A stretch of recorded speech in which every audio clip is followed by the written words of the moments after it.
This time on Highway Thru Hell, Number 3 is pretty bad. Jamie's top dog But this will be the epic wreck of the year. gets more than he bargained for. We're right on the verge of tipping the thing over. It's a serious load.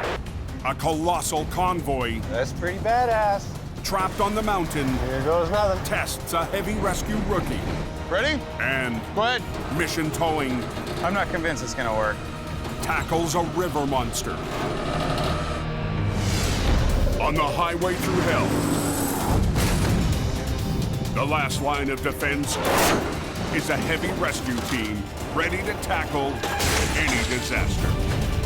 Because closure is not an option.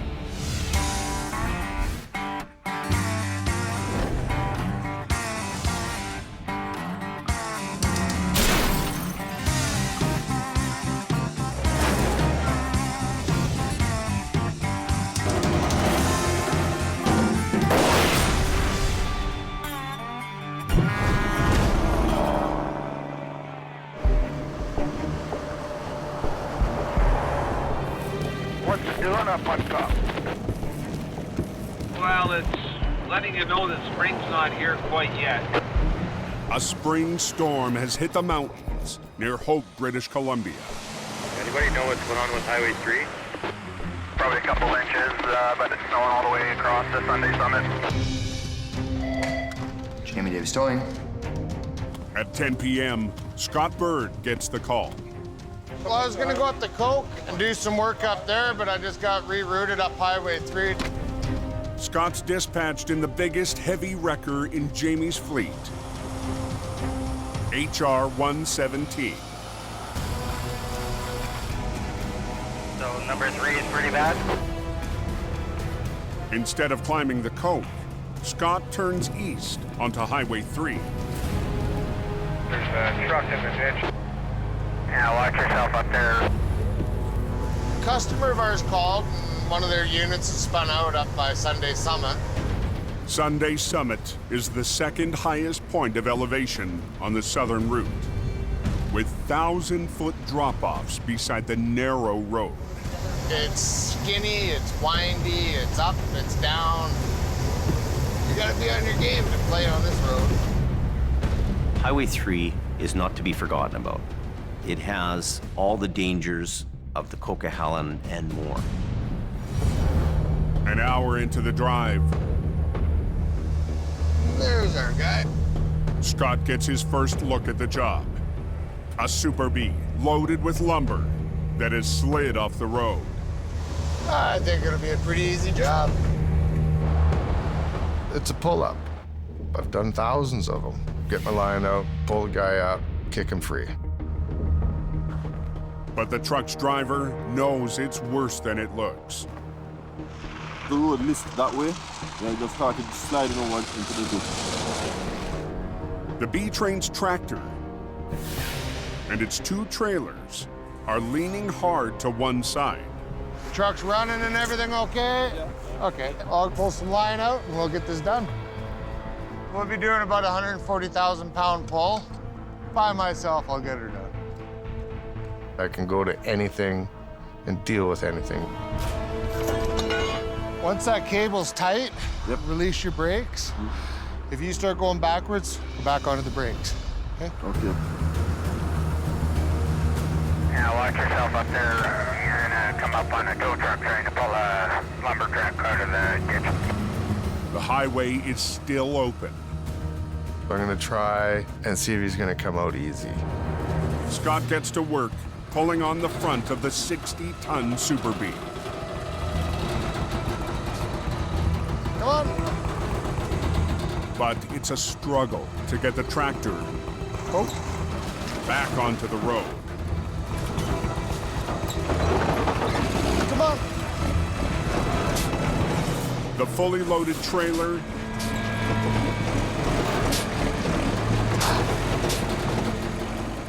refuses to budge. Gravity is my biggest enemy right now. Scott will have to try another approach to get the heavy trailers to move. I have no choice. I have to have the whole highway shut down. I need you and Robert up here flagging. fast. It was supposed to be a quick and easy job, but Jamie's top operator is hardly panicking. But this will be the epic wreck of the year, where I pull a loaded Super B out by myself and he drives away. That's the way it's gonna happen.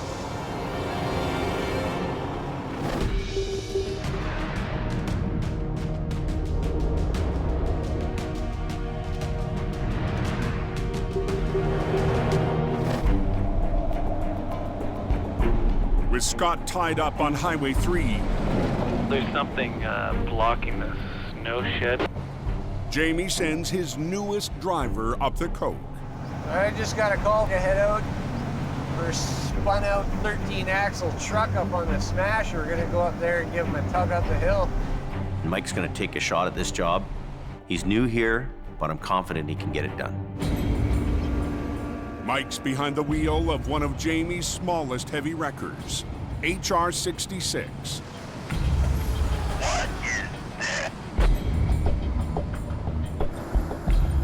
As he arrives at the snow shed, That's pretty badass. the job takes on a whole new dimension. The first thing I see is the back end of this big, huge trailer. Up ahead, Yeah, there's a bunch of big loads stuck up there. Mike discovers 3. there's more than one super load in the convoy. Sorry. Sucks to be you. 2 more oversized loads hauling oil field equipment are stuck. These are massive, massive heavy loads. Each one of these things weighs about 240,000 pounds. The 3 enormous units were no match for the steepest section of the coke. Once you start climbing, your weight starts going to the back. And when it starts going to the back, you start losing traction, eh? And all of a sudden, wham, bam. The convoy's lead driver needs the oversized loads up the hill tonight. These oversized loads run under permit, and they only have a certain window that they can travel during a 24-hour period. And if they don't get through, it could cost a lot of money. These trucks are 13-axle tractor trailers that weigh about 5 times as much as a regular tractor trailer load. The rookie driver and his 25-ton wrecker won't stand a chance without chains. When something's blocking the highway, the pressure's on you to get these chains on in a hurry. Hold on a second.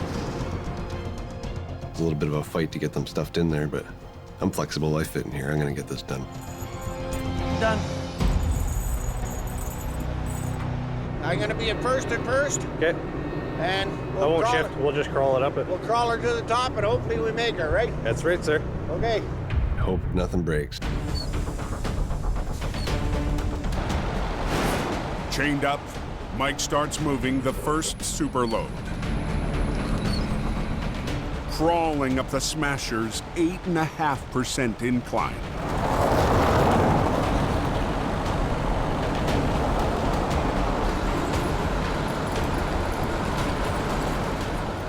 I'm watching on my mirror, I'm making sure that my winch line's tight. I'm staying in the same path as the truck.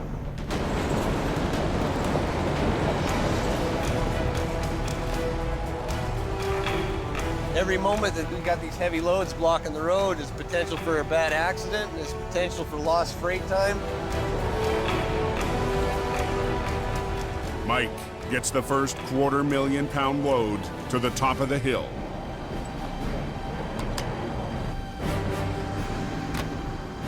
That's a little weighty. Yeah. Back down the road, 2 more wide loads remain stranded. All right, so you go down and get the other guy. Okay, white truck's in the barn. Sweet. The convoy's permit is set to expire in an hour, so Mike heads down the coke Tow truck backing down the granny lane of the Smasher. the fastest way he can in reverse.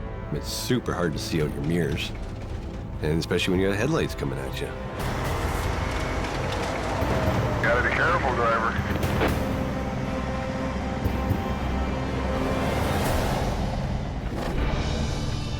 Across the mountains on Highway 3, What was supposed to be a simple recovery is turning into a problem for Scott. Damn it. The recovery veteran has struggled to winch the heavy B train out from the front. Okay.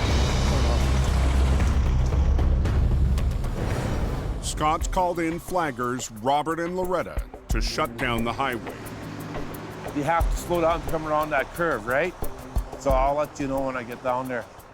Closing the highway will give Scott room to pull from the side. Narrow truck's coming up and then Scotty's coming out. We're going to be stopping all traffic. It's not a pull-up. It's a pull-out. It makes a whole big difference to what I'm going to be doing here. Scott rigs 2 double lines to the lead trailer to work the lumber truck back onto the road.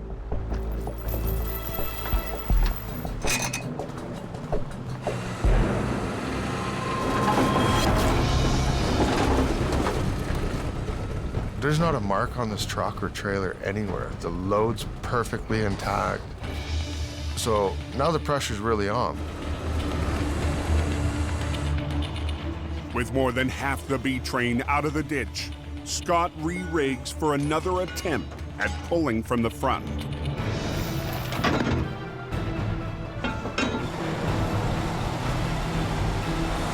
I'm really confident I can get this job done.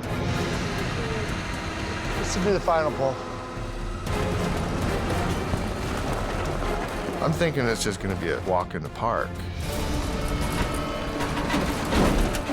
But the rear trailer Steer it!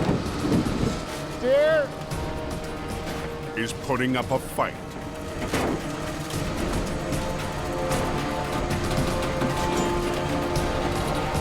I noticed the back trailer is starting to tip over.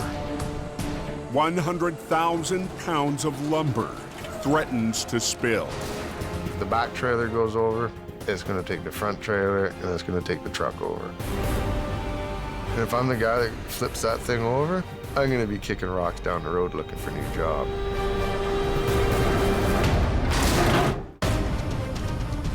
Okay, guys, road is going one direction. On Highway 3, east of Hope, Steer it! Steer! Scott Bird struggles with a loaded lumber truck.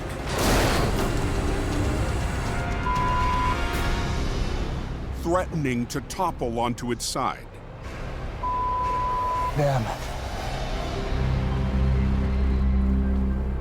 Weighing more than 100,000 pounds, the tilted B train went off the road. Unfortunately, we're right on the verge of tipping the thing over.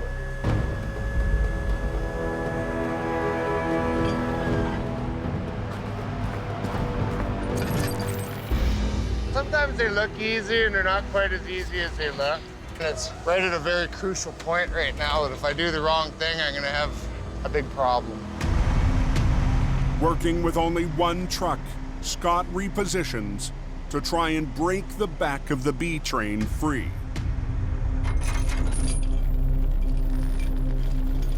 We have to immediately address that back trailer. It has to come out sideways.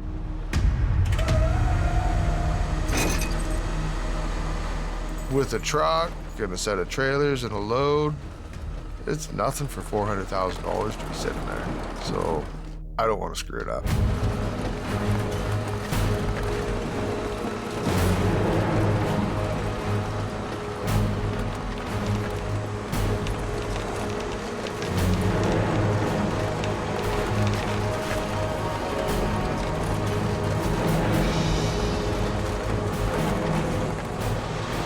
Made a thing into a good thing. Now we'll go do this midsection.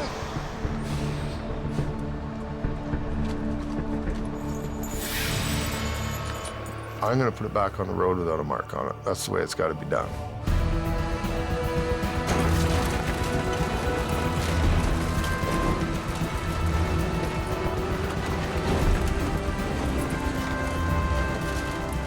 Finally, both fully loaded trailers are back onto the road.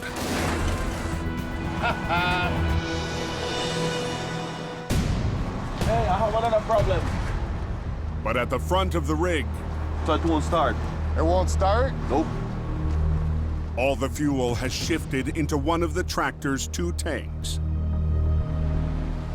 All of his fuel's gone down to the downside tank.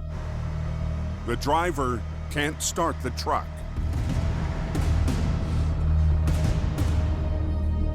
She ain't gonna run.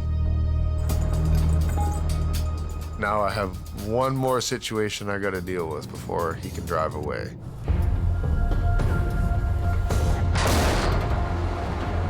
Okay, I gotta try and pull start this fella here. Okay, drivers. Scotty's almost got him out. Not much longer. Excellent. Thanks for the heads up. Okay, let the clutch down. Let's try and jump start it now. If the clutch start works, the driver should be able to get on his way. Give me a thumbs up if it's running.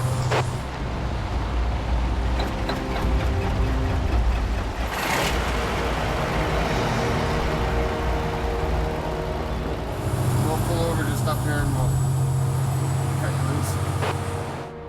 Loretta, let your traffic go. Good job. Okay, bud. Take care. Okay, man. I'm going for the road. Yeah. There's a little bit of a grunt, but we got her done. You can buy all the big wreckers you want. You need the talent to run it. And Scott has that. Pride is everything. Do it right. Feeling good. Truck's out of the ditch. Customer's happy. That is a beautiful thing.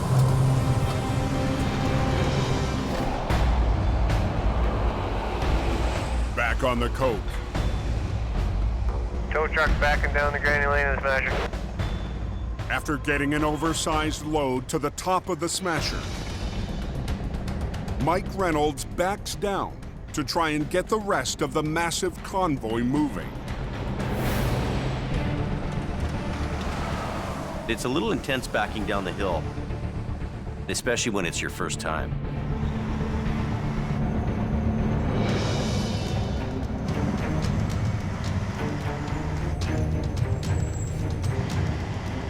Backed all the way down the Smasher. The top to the bottom. But as Jamie's rookie rolls up to the second wide load, another tow truck is already hooked up. Tri-Drive here is having a little bit of trouble with their load pulling up.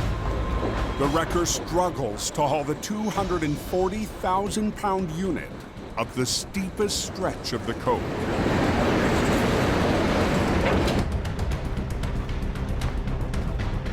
These oversized loads, they got a time restriction on their permits.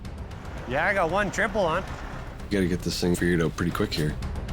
Sitting here doing nothing ain't gonna get the road open. To get the oversized load moving, Mike's front bumper is connected to the back end of the 100-foot-long train. And I'm gonna act as a push truck and help push them up while the other tow truck pulls them up. It's got to be in there far enough, eh? This is a long one, eh? It's probably bottomed out. Never got to be a push truck before. So just first gear in it? Yeah. All ready back here? Ready to move.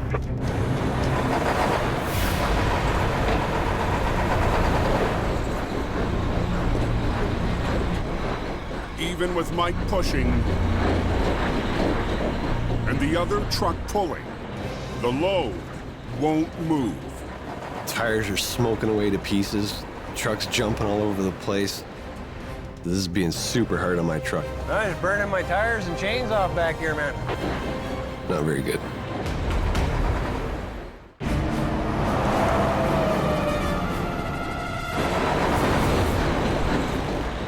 I'm just burning my tires and chains off back here, man. On the steepest section of the coke, another oversized load is too much for Jamie's junior operator.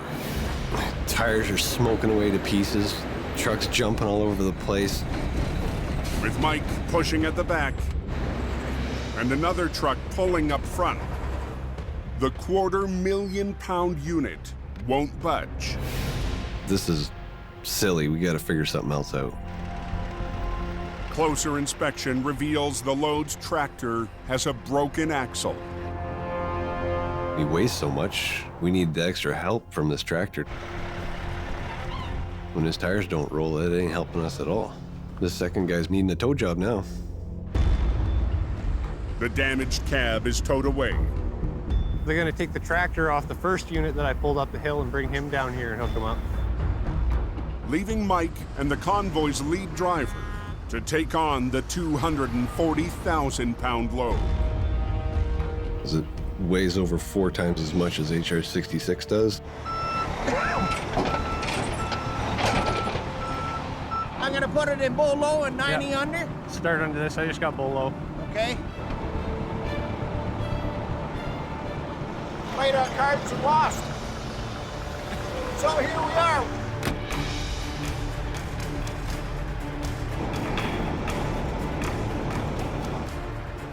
All right, buddy, I'm gonna ease off on the brake and then we're gonna start going. I'm in bull low, brakes off, ready to go. Bull low is the lowest gear Mike has in HR-66.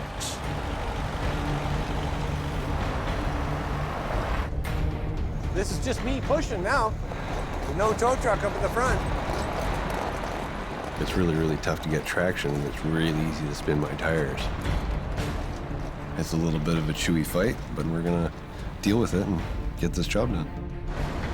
Stay in the hammer lane right to the top. Guys are towing a tractor up the hill here.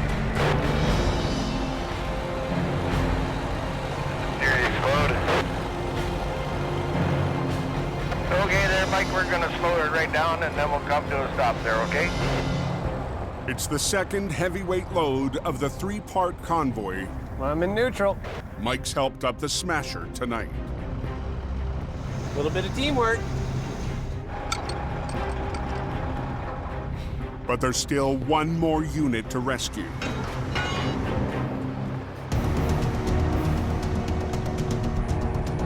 A third rig spun out in the fast lane south of the snow shed. Backing down the Smasher. We got big truck a minute trying to get up this road. I mean, we got to get in here and get this thing cleared up fast.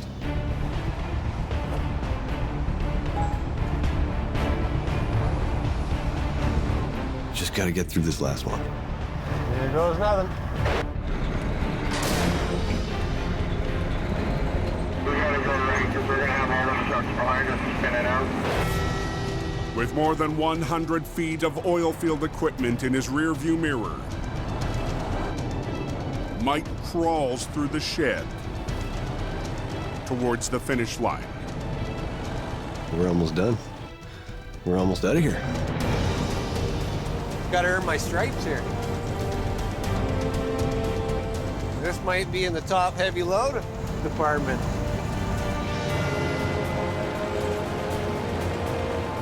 The mechanic turned heavy rescue man as the last piece of the convoy to the top of the coke.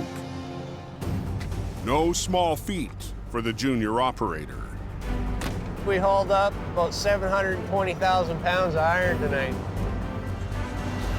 Maybe I set a record. You get thrown into these jobs to learn it by the seat of your pants. This is what you got to do. You got to try these things and you get better at them. Good luck to you guys.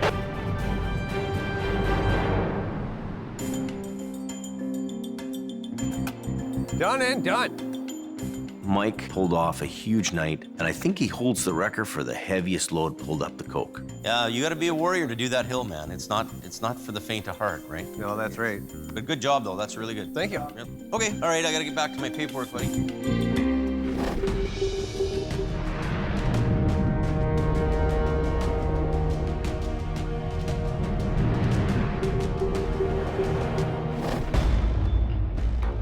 The next morning in the Fraser Valley, Mission Towing has just been dispatched to a different kind of heavy rescue. We're heading out to a mill that's been torn down.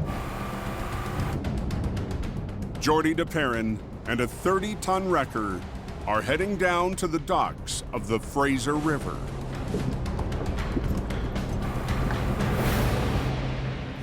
A customer called us stating they had a piece that was in the river. You're walking into this job blind and you don't know what you're really getting into. Oh, this is a mess. Wow. Underneath the water, a 40,000-pound log conveyor is anchored in the deep mud. For decades, lumber mills have relied on the machines to move logs up from the river. When the mill on this site was being demolished, This has got to be 30 feet deep here. the log conveyor collapsed into the river. This thing's big. I mean, this is a big, heavy piece of machinery. The 40-foot-long hunk of metal has Jordy and his brother Nick wading into uncharted waters. This conveyor is buried in river mud. It's heavy, so it's sunk down into that mud pretty hard. Very different than pulling a vehicle out of a ditch. I've been doing this job a long time, and this is the first log conveyor I've ever been faced with. With so much of the conveyor buried in the mud, the crew can only rig to its top side. You always want to hook underneath so it lifts it as you're pulling at the same time. In this certain situation, we have no choice but to do this. Winch in, boom down, boom up. Operator Dylan Greenwood starts the pull.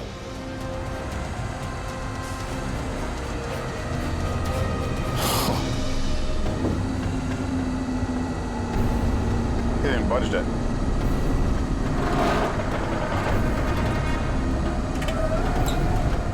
It's dead stopping Dylan's wrecker and lifting the front tires off the ground. We're watching for any sign of this thing moving at all, and it's not budging one little bit. The conveyor is suctioned so badly to the river bottom. Dylan's 30-ton wrecker is not enough. We're gonna need more muscle. Yeah. We can't get a good lift on it. Jordy and Nick roll in some extra iron for the job. A 30-ton excavator. You get you to bring your boom down? The excavator can lift a lot higher than the tow trucks can. This is definitely one of those jobs where we make it up as we go. Hook onto this thing and give it our best.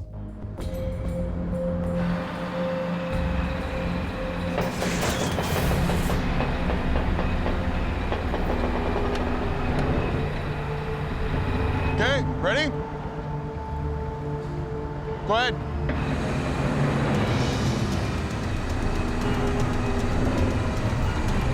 All right, there we go, there we go. The excavator's high-angle lifting power Keep going, brother. raises hopes. And it's starting to move. We're very happy about it. We're working with him to lift and pull at the same time to get it up here. We're taking half the ground with us.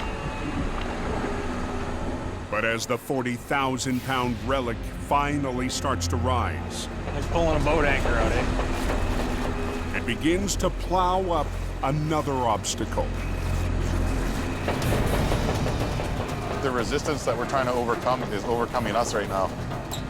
We're gambling right now with this one. Dylan, Dylan.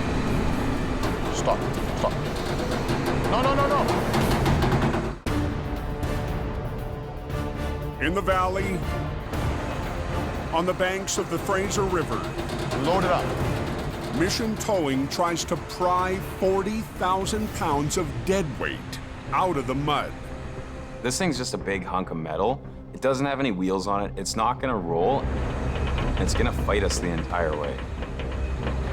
As it finally starts to move, the log conveyor builds a wall of mud.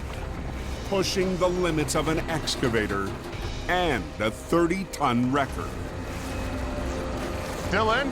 Dylan! Stop. Stop. No, no, no, no. Sinking in down here.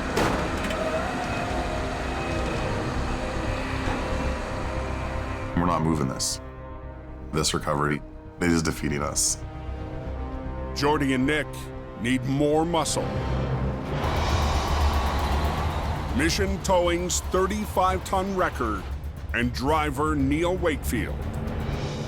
Jordy gave me a call and told me to meet him. They couldn't move it any further. Got there as quick as I could. Neil has spent years customizing Mission's eye-catching wrecker, Truck 70.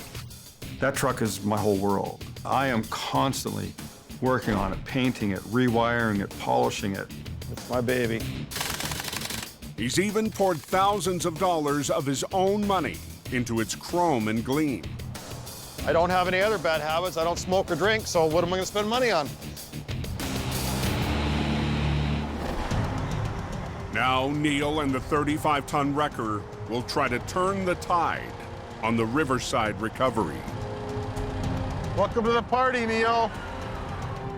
How long is this thing? See where the ropes are? Yeah. Okay, they're probably 30 feet past that. It's not very often we catch ourselves doubting what we're doing. And this really has us reconsidering whether we should have taken this job on.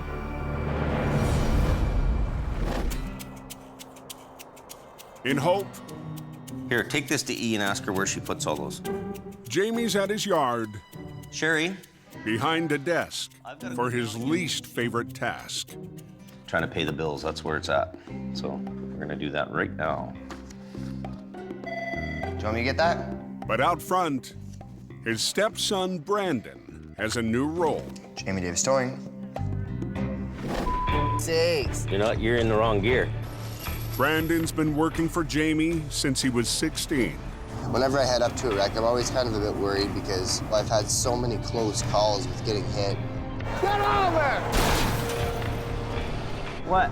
Brandon, he just walked off the road. Brandon decided that he didn't want to flag anymore, and I understand that because it's dangerous work. Fast and efficient. This winter, Brandon's been helping out around the office. Every day I do their banking. I take their merchandising in and I sell their merchandise. I do dispatching. I do billing. There you go. I do invoicing. I do filing. I do faxing. I think I'm gonna make the all-star team this year. Hey, Brandon, let me try that thing. Show me how to use it. Look, see that? First time ever, and I'm doing wheelies. Whoa! Good for him if he wants to try something and get to work and do something.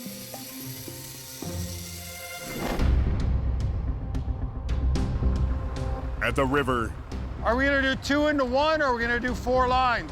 4 lines. Okay. Mission Towing is forced to add a third weapon to break the deadlock with an 18-ton log conveyor. We've maxed out Dylan's wrecker and this excavator, so we're hoping the 3 of these things working together, we'll be able to get this thing out of the water. To free the conveyor from the riverbed, they'll use 3 machines and 11 lines. The pair of wreckers pulling at an angle and the excavator lifting from above. How much more do you think you need, Dylan? We're gonna go right where this line is going. It's underwater right now. Okay. So to a chain underneath it. Jordy is throwing in everything he's got to reel in the big catch. We have 11 lines this load because we're dealing with a lot of weight and the resistance. We're at a point right now where we're not sure. Can we get this out? We got lots of pulling power here. Perfect. Well, let's keep our fingers crossed. Yeah. But 3 machines and 11 lines still may not be enough. We're gonna run out of truck here is what's probably gonna happen. I'm going up.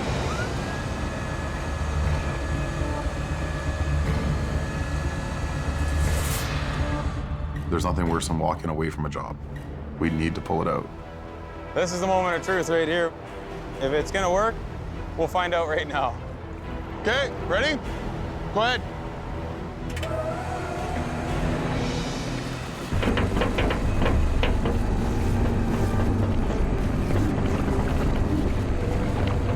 Finally, the massive hunk of steel. Beautiful. Breaks suction. Then starts to push through the wall of mud. I don't know, man. But the base, supporting the heavy wreckers, threatens to give way. Dig them right in. We might need a wrecker to come and get us out. The weakest link is the ground that we're sitting on. We're working on the riverbank. That concrete's very soft.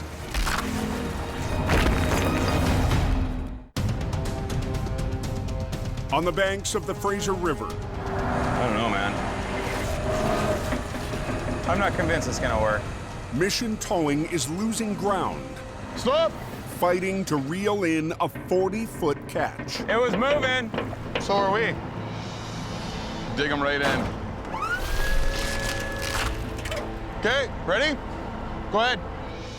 As Geordie's wreckers pull on the 18-ton conveyor, they punch through the old pavement.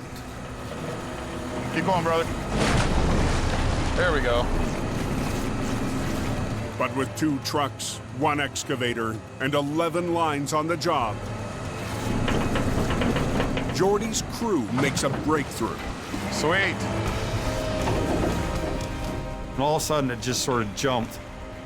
Ah, okay, we're gonna actually get something done today. Beautiful, Neil. Beautiful. I'm not feeling defeated anymore. But the recovery is far from over. The massive relic must now be maneuvered past old pilings and a 15-foot retaining wall. This is gonna be the hardest part. The fingers are crossed.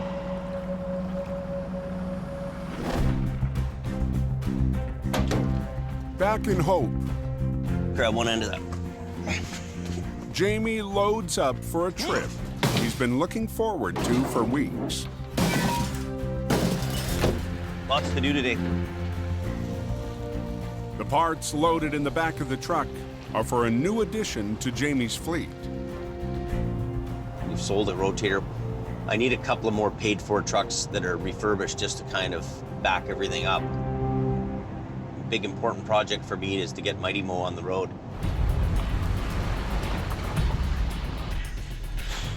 Jamie's rebuilding an old Holmes record he fell in love with decades ago. Yeah, it looks good. Looks really good. He calls it Mighty Mo. It's the largest mechanical wrecker that was commercially built. It was the rotator of the day. Mighty Mo is a big machine. It's by the USS Missouri. Mighty Mo is named after a famous World War II battleship. Jamie's got the love of the old school towing. He still likes it. I think he needs to seek help about that. Jamie hopes the vintage wrecker will be ready to join his fleet before winter's over. But first, it has to start. I'm gonna give it a whirl just for giggles. Okay, you ready? Yeah.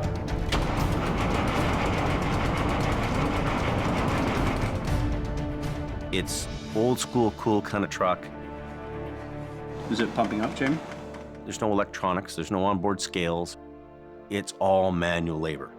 We had one fault code on the dash, but it ran. We'll figure it out. That's part of the game.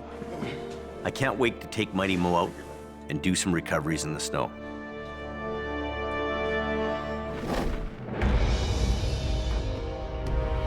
Let Dylan catch up to you, Neil.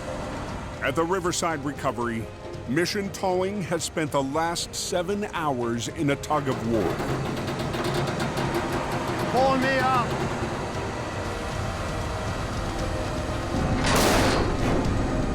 We've worked so hard to get it to where we're at now. Our fingers are crossed. The 40,000-pound log conveyor is free from the mud. But Jordy's crew needs to lift it past a row of wood pilings and a 15-foot retaining wall. Take some weight up.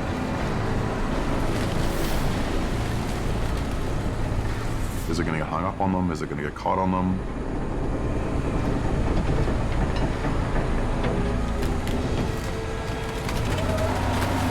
Hang on, we're pulling against each other right now. Hang on.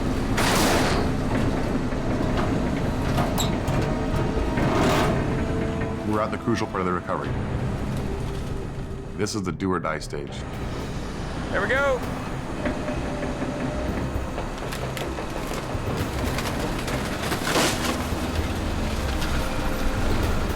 The conveyor clears the retaining wall. Neil, hang on. But gets impaled on a wood piling. Got a log coming out with it. Let Dylan pull. Let Dylan pull. Pull, Dylan, go. It's worse than a tug of war.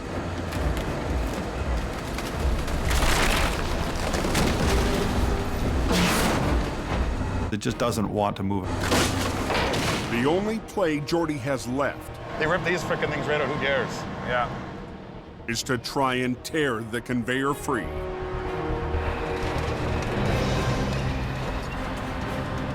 We're gonna turn it over to the excavator and let him fight this thing the rest of the way. That's a pretty serious pull. That's gonna go. Whoa, whoa, whoa, whoa, whoa. On the banks of the Fraser River, Whoa, whoa, whoa, whoa, whoa. Mission Towing is in a final showdown with a beast. Hold it. To free the 18-ton log conveyor from a piling, Hang on 1 second. Yep. Jordy's crew has brought the excavator back into the fight. And you see the back end of that excavator coming way up in the air. Next thing, we got that thing on its roof. That's gonna go. Just need you to lift right now. Don't try pulling.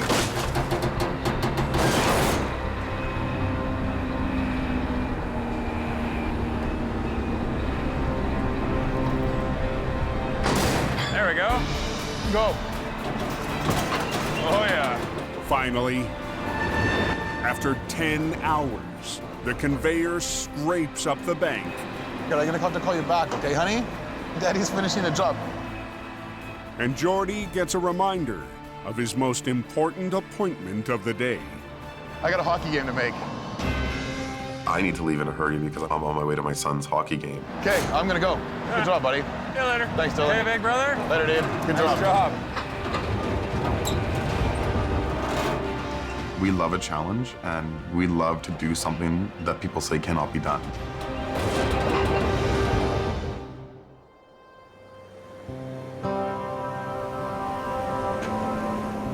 We won the recovery, and I get to go watch my son play hockey.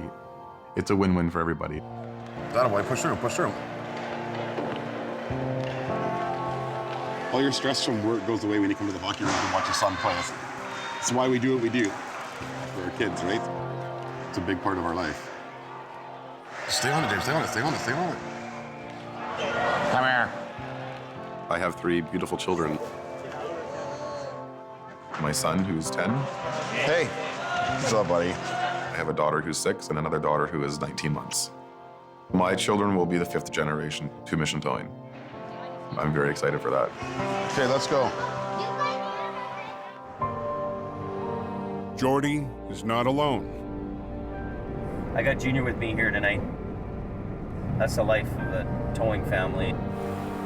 It's a feeling all heavy rescue operators share about what's most important.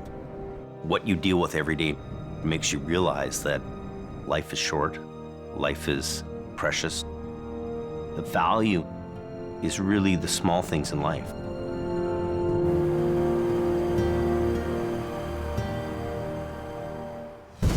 Next time on the season finale of Highway Thru Hell, a logging truck It's winking at me. 700 feet down.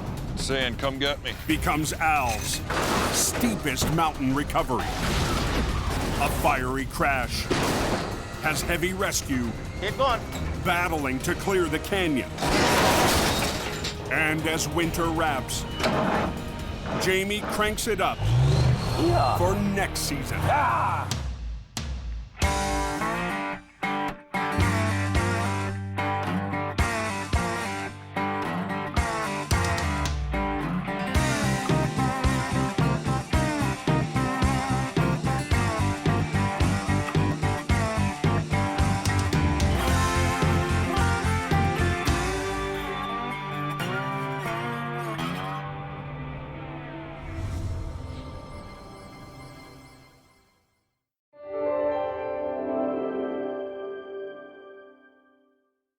This time on Highway Thru Hell. Stand by, Gord! Gord, just wait! Al and Gord struggle. You gotta watch where you're going, Gord. I was. To get in sync. Let the traffic come! A whiteout in Alberta Oh, that guy's kind of speeding back there. creates a dangerous chain reaction. Whoa, that's an accident. Stay back. And a stuck excavator There's no such thing as a little bit dead. proves too much for Al's rigging. On the Highway Thru Hell, the last line of defense is a heavy rescue team ready to tackle any disaster. Because closure is not an option.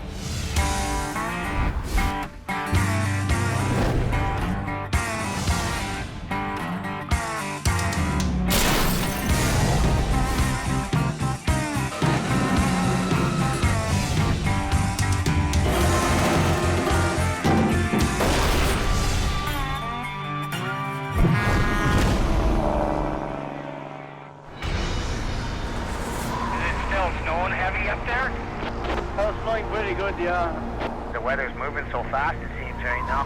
Who knows what's going to happen? Daybreak on Highway 881 south of Fort McMurray, Alberta. Southbound is completely closed. Strong Arctic winds are whipping up heavy snow, blasting the highway with the worst blizzard of the year. It's snowing real heavy, you just can't see the road. Blinded truckers struggle to stay on the road, but it's a losing battle. This is our forecast that says winter time. Hoorah! At Jamie Davis's shop in Lac La Biche, We have a 15-ton wrecker, and across the road we have a smaller car, also in that area in the ditch.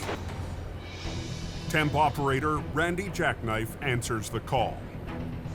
Don't look like there's been any sand trucks on this highway, so we really have to be careful. 881 is like the Wild West. I mean, guys are passing. It's a narrow two-lane highway. There's a really reckless cowboy mentality on that highway.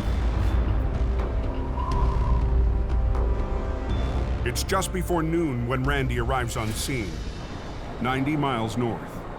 It's like he got snow blinded or something and took the ditch.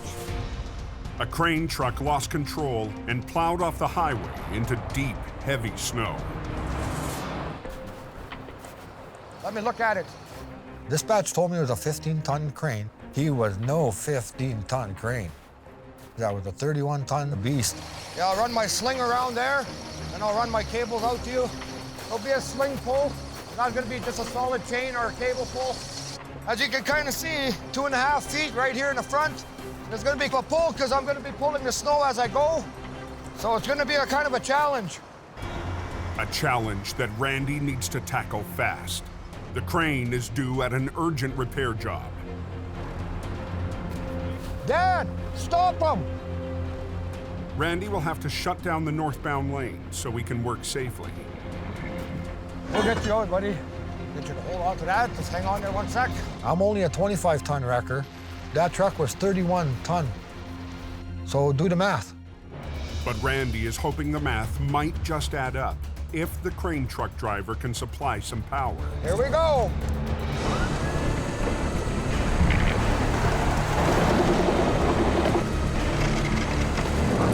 Come on, Mike.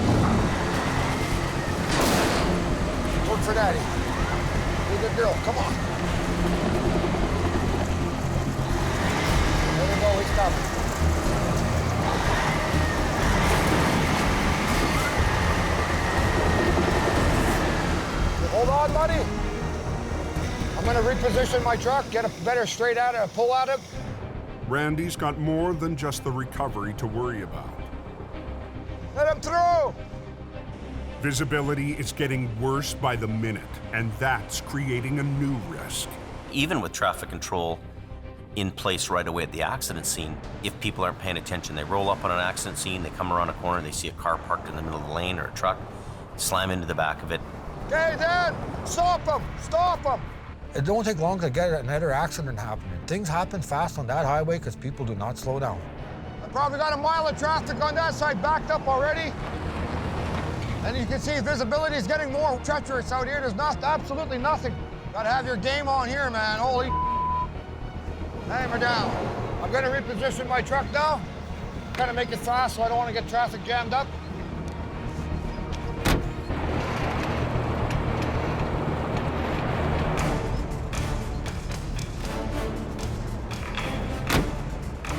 Okay, you ready?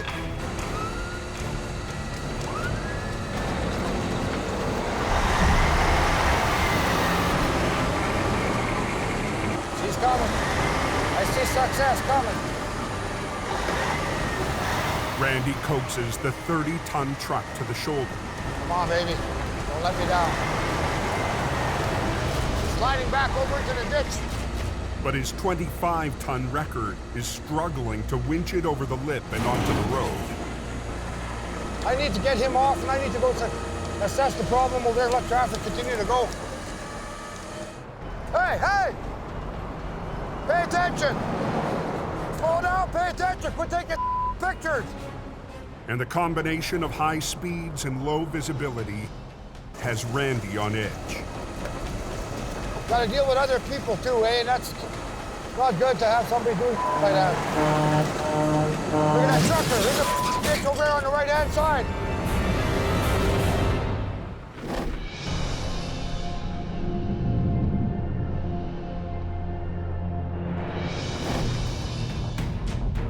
"900 miles southwest.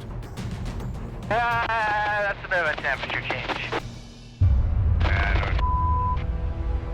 An early spring thaw has hit the mountains east of Hope, BC. Oh, look, it's a trailer side of the road.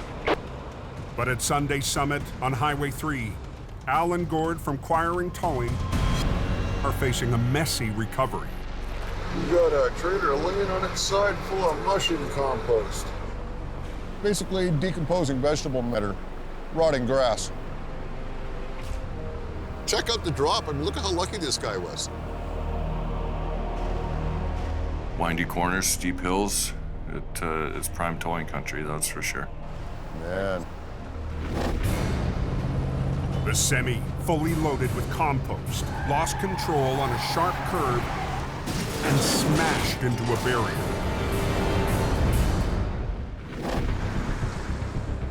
The warning sign for that corner says 50K. And I can tell you he was not doing 50K. He's lucky he didn't go over the cliff. This highway has claimed a lot of truckers. I mean, look at that. The whole cab's crushed right down. He is so lucky. Gord and Al have already hauled the crushed tractor to a nearby pullout. This is what happens when you get overconfident on Highway 3. But the trailer, with most of its load still inside, We're just gonna take the whole road and drag it down? will be much trickier to move. That should do it. Al has decided to take a chance. For starters, there was no room on the open side of that trailer to work any machinery. You weren't gonna unload it right where it's at, not unless you're working in midair. They'll rig both wreckers to the trailer, and together, they'll drag it away on its side. Luckily, we had the wide spot right there. Get the obstruction off the road, then deal with the load. Okay. It's the quickest way to clear the road, unless the thin trailer wall gives way. You know, at any point, the trailer could have broken in half, and we could have had a bigger mess on our hands. That's probably good. Okay. There was a risk it could rip open, so you simply apply enough power to it and do it nice and slow, nice and easy. Don't get crazy. Low. Low, yeah, you bet. Okay. Communication is extremely crucial when you're doing something like that. The two of you have to work together. They'll need perfect coordination. If one is pulling harder than the other, it's not going to work. Just wait, Gord. Just wait. Stand by. Gord! Gord, just wait!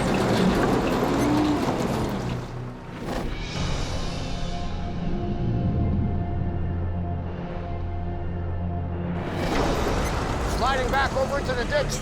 On Alberta's Highway 881. Look at that trucker. There's a ditch over there on the right-hand side. Right in the middle of his recovery, Randy's just witnessed a second accident. I don't know what's going on over there. This is snowmageddon, man. This is bad. With the snow getting worse and traffic backing up, This guy's coming up slowly. Randy needs to clear the scene fast. Yeah, she keeps sliding on me. I was pulling him, and he kept sliding over. I moved my truck ahead. He'd slide over. Come on, truck, pull. I think I pulled him, I bet you, probably 150 feet I pulled him, and he kept sliding. Come on, baby, work for Daddy today. Just before 2 p.m., help arrives. Jamie's local driver, Keith Milkey. I need traffic stopped on that side. He's working on that right now. My guy's right there, and then I gotta go get. Yeah. Keith has been dispatched to recover an SUV in the ditch, just on the other side of the crane truck. Hey, bud, whereabouts are you from? Houston. Houston, Texas, eh? Unfortunately, I gotta wait until the heavy's done, and then I'll be able to get you, okay? Keith's only driving a 1-ton, but it might be the difference Randy needs. We're gonna anchor my truck to him to prevent him from sliding sideways, and hopefully be able to get him out a lot easier. Here you go. But we'll go double it. Double it, yeah. You're gonna be pulling heavy weight. Hit! Yeah, just give me a sec to tighten cable.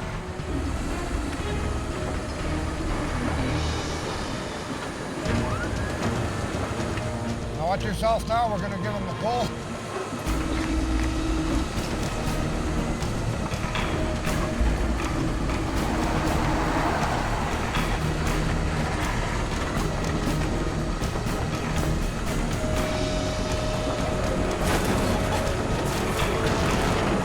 Easy up.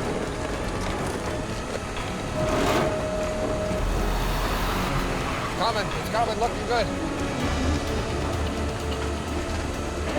Looking good, and looking like I might succeed.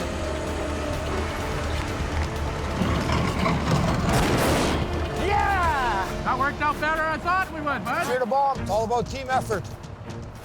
Really needed just another anchor point, and that's what I was. Until that sand truck, he can start sanding. With the road no longer blocked, Keith can get to work on the SUV.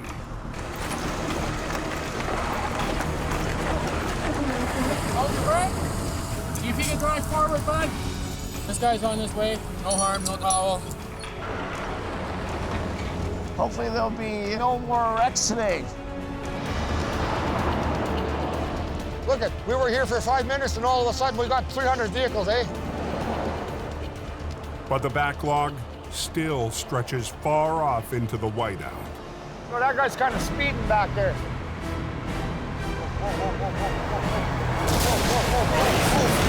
Oh, look at that. We have an accident. You guys stay back. Oh, look at the trailer side of the road. They're just gonna take the whole road and drag it down? On Highway 3 in BC, That should do it. Al and Gord need to be in perfect sync to drag the damaged trailer off the road. Low, low. Low, yeah, you bet. Okay. But their big gamble Just wait, Gord. Just wait. Stand by. Gord, just wait! is off to a rocky start. Are you not on company channel? Okay, turn your volume up. I had the volume turned down.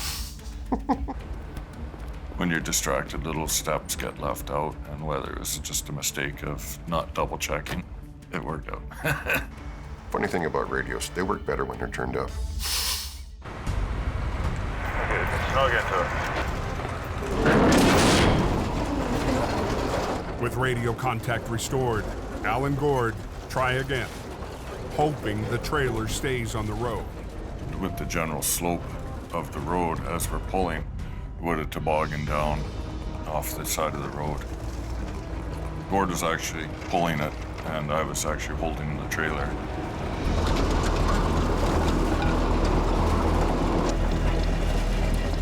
So I'm trying to pull it up and bring it around the corner down into the wide spot.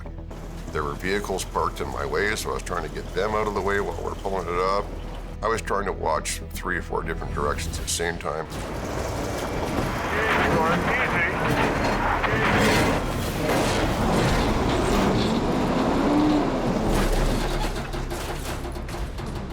I took my eyes off my left mirror. By the time I realized it was about to hit the median, it was too late. It was a dead stop for Gord. You gotta watch where you're going, Gord. I was. Well, didn't you not see where you're going? I was trying to. I was also watching that pickup that was in my way. Things weren't going well, and he was getting a little testy. Back up. Come on, Gord. I do the same thing. I'm just as guilty of it as he is. We act like a couple of brothers. So we had to stop and do a little re-rig for a minute, and then we proceeded. Just wait, Gord. Just wait. Stand by. Okay, come on. Just give her a little bit. You okay on clearance there on your side?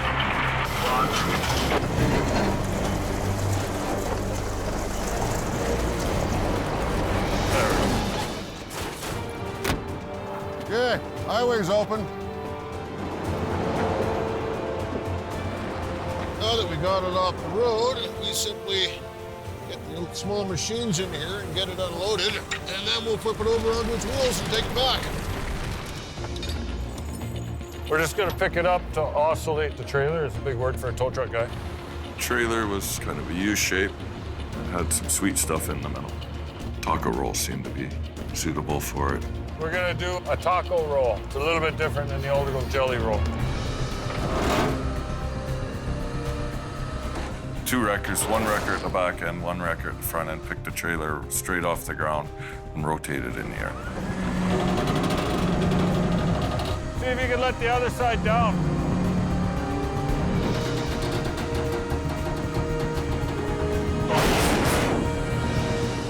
Just like that, man. Another job done.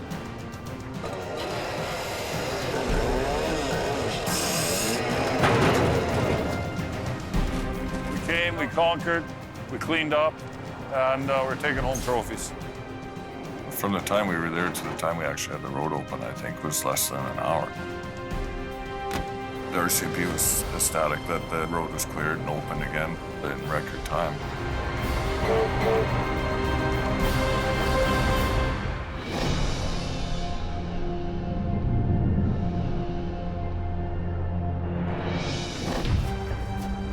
We have an accident.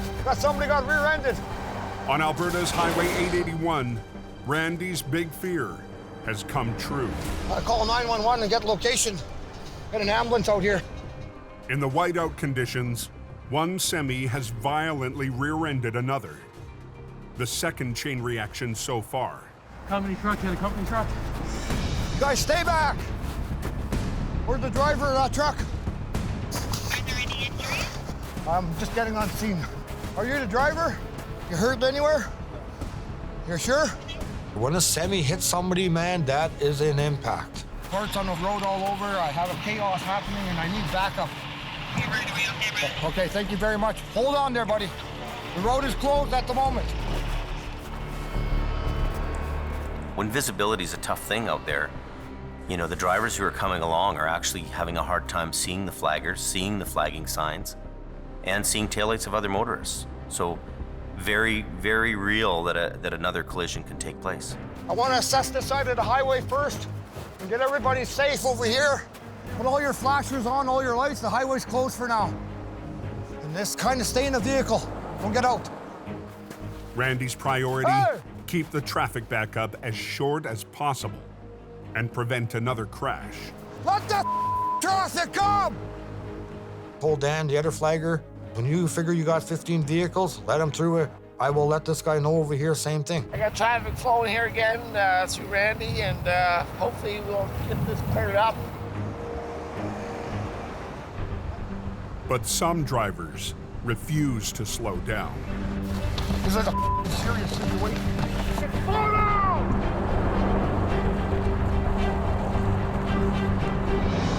Oh, my stress level was to the max. You know, I'm trying to do a job, and then look at this carnage, eh? I had tightness in the chest. I just need to find my game here. And my heart was racing, pounding so bad, I was pouring sweat, and it was like -20 out there. Come on, think, Randy, think. Think. Randy realizes he's in over his head Hi, can you hear me? and decides to make the call to dispatch. I got everything on the go right now. Craziness happening here. We have multiple accidents, and we got a semi took the ditch. He lost his load. I got another semi rear-ended another semi. Can I just please get some help out here?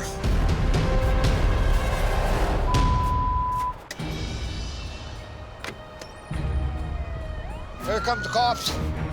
On northern Alberta's Highway 881, How are you doing, sir?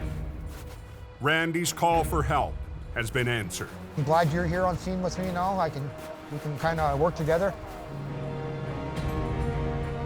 Minutes later, Johnny Tipton, Jamie's Fort McMurray driver, arrives in HR 68. Is there a guy at that end? Yeah, he's got a flagger. Okay. And I got a flagger here. Well, we'll put the flagger on my end of the truck there, on both sides there, so we got both sides covered there, and we'll just let traffic go in and around there. Okay, sounds good.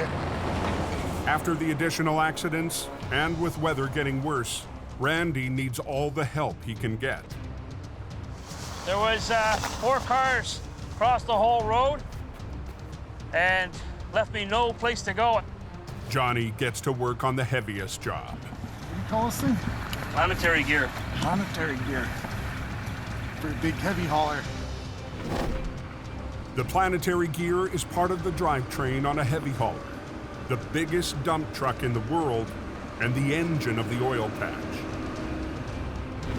Apparently that thing weighs like 25,000 pounds, so it got a bit of weight to her. Johnny's first step is to pull the semi back on the road. Holy, that ever a lot of traffic. I got it hooked up. I need to run some air to the truck now. Just up the highway, Randy is trying to clear the semi from the rear end collision. Stop them!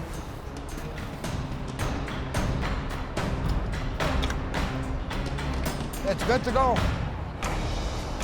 Randy is finally ready to roll. At that point, I did my job, and I left Johnny to continue on to finish one last truck in the ditch. That last truck has a 25,000-pound piece of cargo that Johnny needs to get back on board, and he needs to do it fast. Sun's going down, and we're dealing with adverse weather conditions. You know that there's bound to be something going to happen with this kind of weather. If I throw a chain around the shackle to here, that'll keep it from twisting. Yeah, that'll work. With the gear in position, Johnny needs to lift it onto the truck.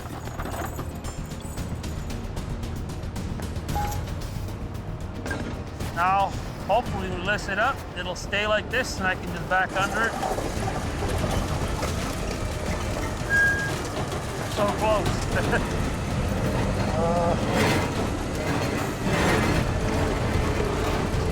She started to twist. She just wants to rotate whenever we take all the weight off her, so. What do you think, Johnny? Can you get it done, or can't get it done? I can come back, and Jamie on his rotator could probably lift that easier, or? I don't want to give up on this job there. I'm not a quitter. I would have sat there for 2 days trying to get that loaded up. Plan A doesn't work for these guys out on the road. I need these guys to use their heads and come up with a plan B, C, D, whatever it takes.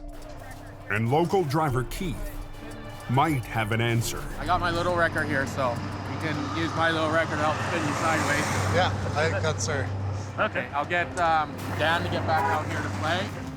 Keith is hooked up to another storm casualty, but he can still use his boom winch.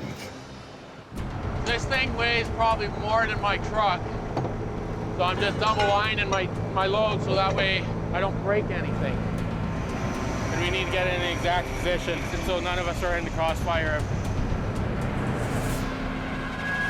Hey, whoa.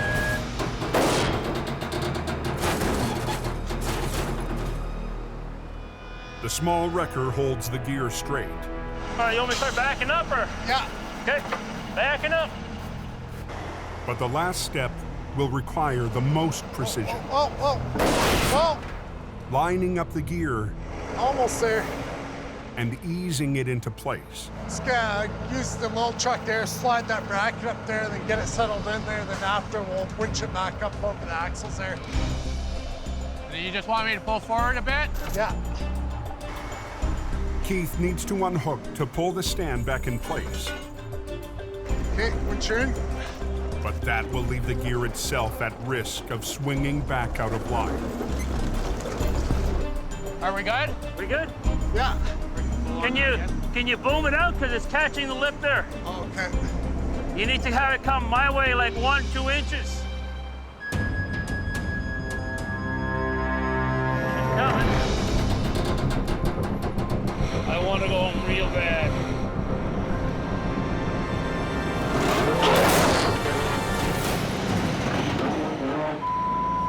Almost had her too. Won't be going home now.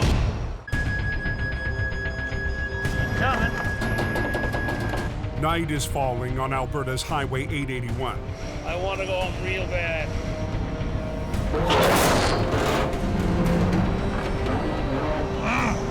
Almost had her too. Won't be going home now for a while. Jamie's driver, Johnny, is still fighting to get a 25,000-pound part back in place. So close. Like, real close. That's good. Traffic has been bottlenecked on this stretch of highway all day, and patience is running out. There's huge pressure to open 881 when it's only one of 2 highways servicing the north. It'd be nice if we had Colin here at the rotator there. He would have had this done in no time there. But the rotator isn't coming.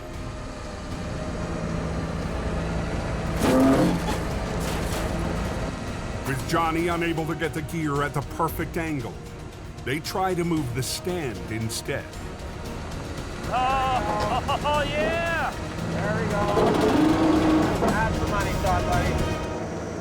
Yeah, we just got to straighten it out, it looks like. There we go.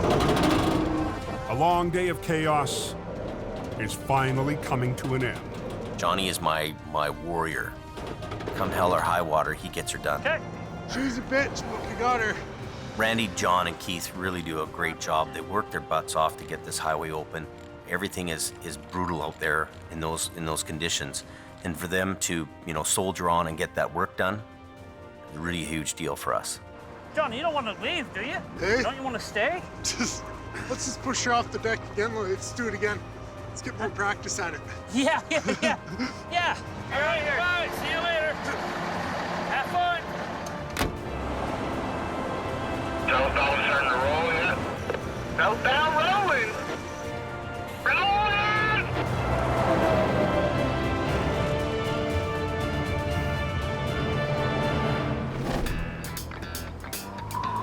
Early the next morning, Randy's recovered from his marathon day. And he's heading out for some well-earned fun. You can come out here and hunt for prairie chicken. Don't have to worry about shooting somebody. Look at that guy, just caught a fish. See? Hopefully we can catch something. And then here's our hole here. Just kind of clear the snow away. Dan! Flagger Dan Spencer is taking his first crack at ice fishing under Randy's wing. Show you a trick, eh? See the line is going, look, it's still spooling out, stopped, right? That means you're on the bottom. Now you give her a little, just a touch more, and then now you jig. Oh, I had a nibble there. No fish yet.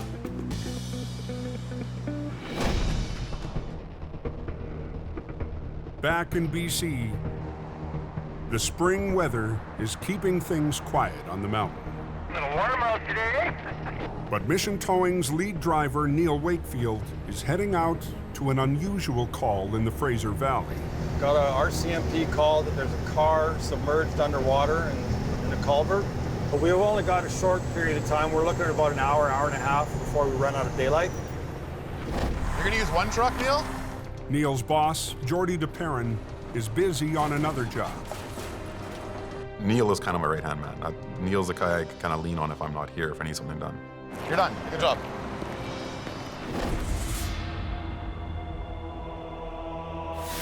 And this is one job Jordy might be lucky to miss. One of the big concerns was that there was a body inside the car. We walked up and down the bank. There was no disturbed rocks, no trail. Couldn't even see where the car went in. So it was a weird one. This one here supposedly has already got plastic on one of the windows. So it makes it sound like it was probably a stolen car. Let's hope it's nothing else. Neil has called in another truck to help with this job, hauling a special piece of recovery equipment. Yep. One guy to run the tow truck. We're gonna put two guys in a boat. We're gonna go out there and fish this thing out of the water. Okay. Almost like watching a horror movie. You know, you're kind of expecting something to be there. There we go. Okay. It could have been a suicide. You know, there could be a body down on the floor in that car that nobody could really see. You try to be as calm as possible. You sort of take the focus away from what you might see. The best rigging option is through the sunroof. There, that's enough. Feed it right through, yeah. Okay? Yep.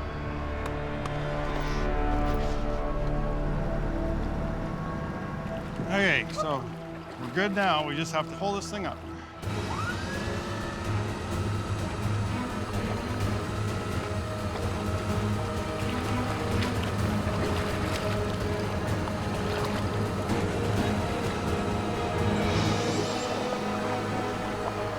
As the car hits the bank, the crew gets their first real look.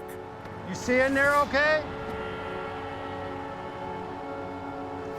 It's all clear. I don't want to roll it. We have to bring it out without doing damage. We need the police to be able to do their investigation without us have tampered with too much stuff. We're gonna have to rehook, Leo. This thing's heavy now. In BC's Fraser Valley, Mission Towing's Neil Wakefield is trying to winch an abandoned car onto dry land. Because I'm trying to keep it from rolling over. Without flipping it on its way up the bank. We're gonna have to rehook, Leo. The car could contain evidence of a crime. Okay, what we gotta do is we've gotta unhook and rehook because being that high, it wants to roll over. Yep. Once we hook to the wheel, then we can just pull it right up.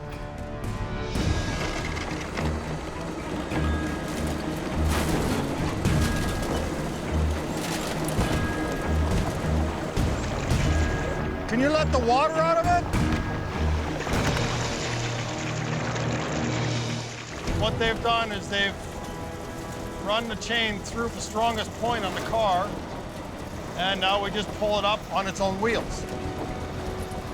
The steering is still free moving, so that tells me there's either a key in it or the ignition has been broken. We had no idea until we got this car right up onto the ground by my truck that there could have been a bloated body in that trunk.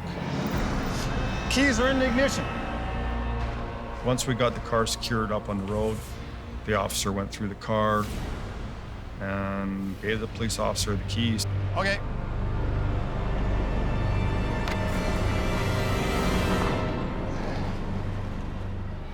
There was nobody in that vehicle.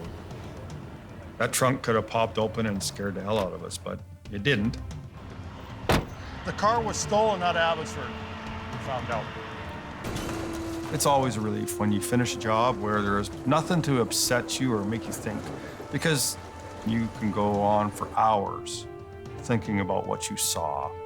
And for some people, it never goes away. We're very fortunate to have a great crew. They really pulled together on that accident scene and made that happen really quickly.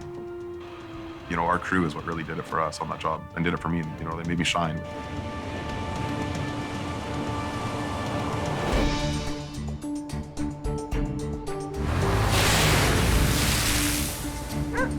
So I guess we got that new winch on, eh?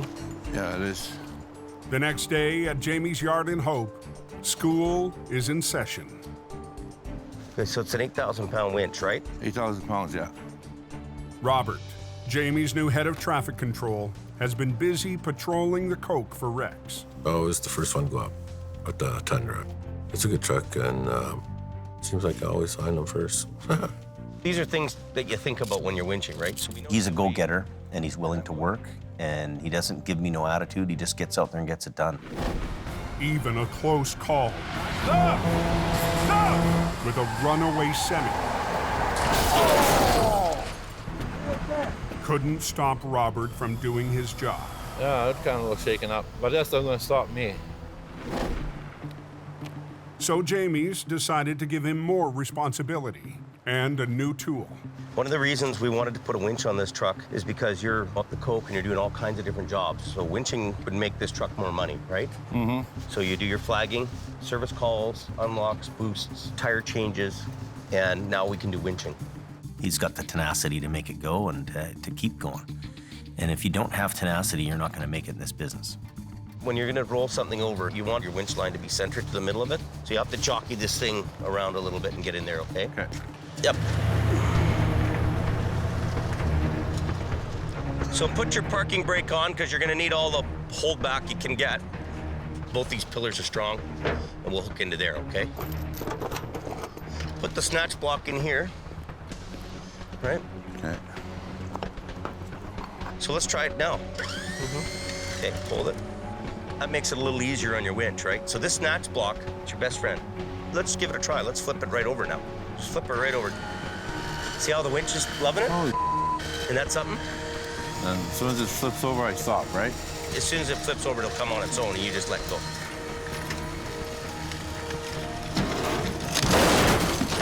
Right? Wow, you can do that. Yeah. We don't need to use these big, expensive tow trucks for all these little jobs. You could be doing it, right? And you didn't think this truck would do that. No. Right? These little pickups are going to be the biggest revenue sources we have.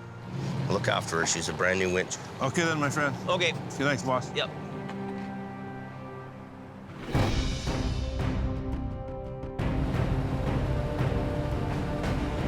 I don't know the cause, I just know the cure. 60 miles east, Al Quiring is on the road and ready for another challenge. He's got an excavator stuck on the riverbank because it's not a very good spot. The location is in an old abandoned mill on the mighty Fraser River. And the Fraser River was trying to claim the excavator for itself. You've had a run-in today yet, or no? Not today. Okay. The early spring thaw has swollen the river into the excavation site. Springtime jobs are messy. The snow is melting. Just turns into a quagmire of mud. Yesterday, the 70,000-pound excavator got stuck in that quagmire. All efforts to free it only made the problem worse. It was in quite a deep hole where they had been digging around, and of course, you know, gravity has taken effect. It's only going to keep going deeper the more you dig around it. What we might have to do is just get a scoop so that all that water around your tow hook hole clears away. I would say that'd be almost bottomless there once you start agitating and working it, because you're just going to keep going down till you hit China eventually. If you pick your boom up, will the machine tip forward a bit? It won't even. Won't move at all? It's probably about 70,000 pounds. Add the friction of the mud, you could be using almost 200,000 pounds of pull to make that machine move. It'll be close. It'll come down to what the tow truck can grab hold of. Luckily, they had somewhat stopped while they were ahead. We were still able to get down to the tow hook. And the crew has already started rigging with their own gear. What size of a shackle you guys got in there? 1 1/8? 1 inch. It should be all right. The shackle that I happened to see looked adequate in size, and we hooked my rigging on there. Put this in your shackle. The pin through the loop. Yeah, right into the big shackle. That hook will go onto the small ring there. Perfect. Before Al even attempts a pull, he needs one simple but very important piece in place. If I didn't have that big log, my outriggers would have just punched right through the mud, and I probably would have drugged myself right into the hole. We're gonna be putting a lot of pressure on there. Something snaps, high tension leads. Take 15 steps back, because there's no such thing as a little bit dead with this, right? Seen it happen before where rigging's gone flying up in the air and landed on equipment or people, and it's had catastrophic results. So we're giving her some pull. Try not to spin your tracks excessively, just go real slow with them.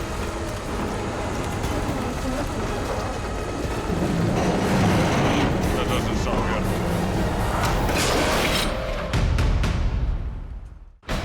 Take 15 steps back. In BC's Fraser Valley, Al Cliring is trying to free a 70,000-pound excavator firmly stuck in 6 feet of mud. It's battle of machine against machine, really, it is. As Al adds power, the mud refuses to let go.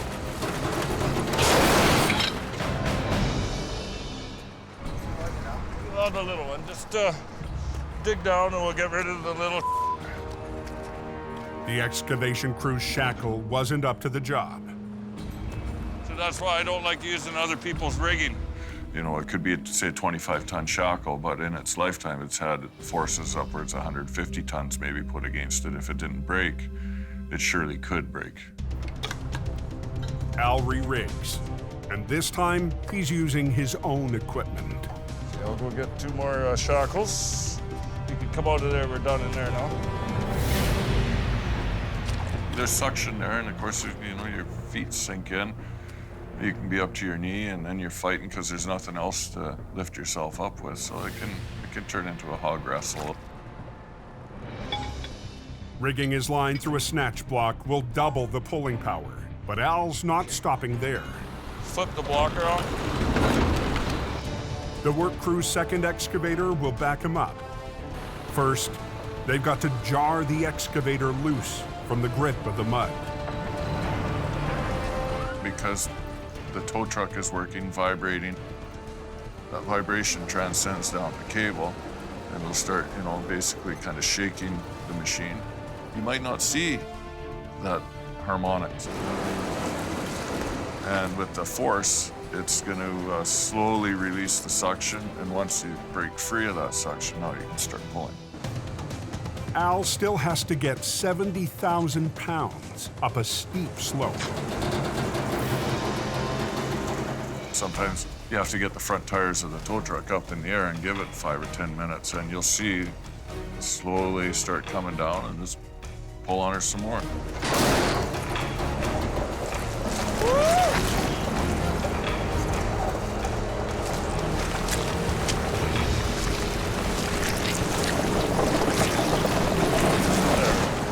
Good, good, good.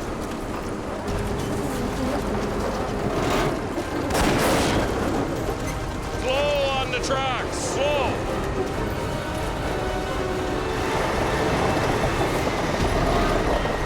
Hell yeah. She's out of there. We were really fortunate that we were able to recover that with the equipment we had there that day. We had our doubts from the start. That changed once Al took control, which was amazing. That's what I really liked. It was a messy job. Shut her down. But Al's never worried about keeping his truck shiny. and he can't resist a jab at the competition. Yeah, hey, Super James, we don't need you, buddy. We're okay, 10-4. Thank you, pal. Have a good day. Oh, hey, polish your chrome. The Vulcan record prevails every time. My family's business has always had a good reputation of seeing difficult jobs through. Some people are born to be piano makers, others are brain surgeons, others build rockets. Well, if you don't have it in you in the first place, you probably won't succeed in this business.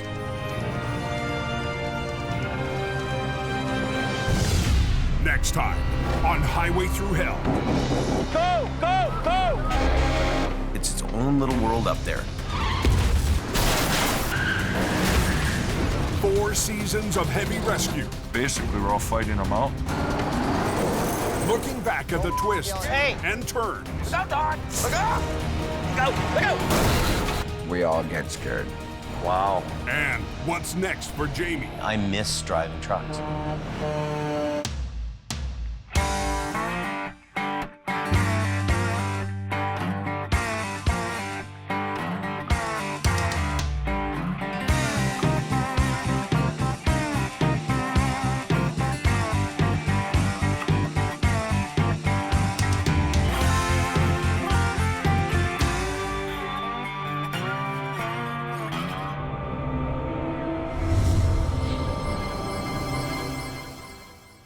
This time on Highway Thru Hell. This one's gonna be a challenge. 5 wrecks in one. How the hell did he do that? When a Semi plows off a bridge, stranding holiday travelers. Be careful. And forcing Jamie's newest driver. I hope John can pull this off. To take on a raging river. John, up. Go up. With his recovery falling apart. On the Highway Thru Hell. The last line of defense is a heavy rescue team ready to tackle any disaster. Because closure is not an option.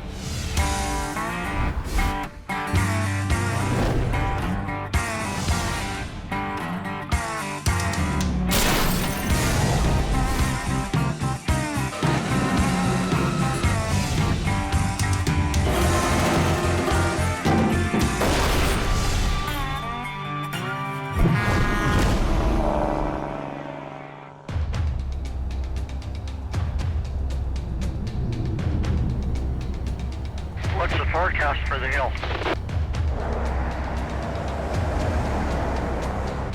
It was bare and wet before, now it's snowed, so nice underneath. Christmas is just 3 days away. Now this is Christmas. The busiest time of year on BC's Coquihalla Highway.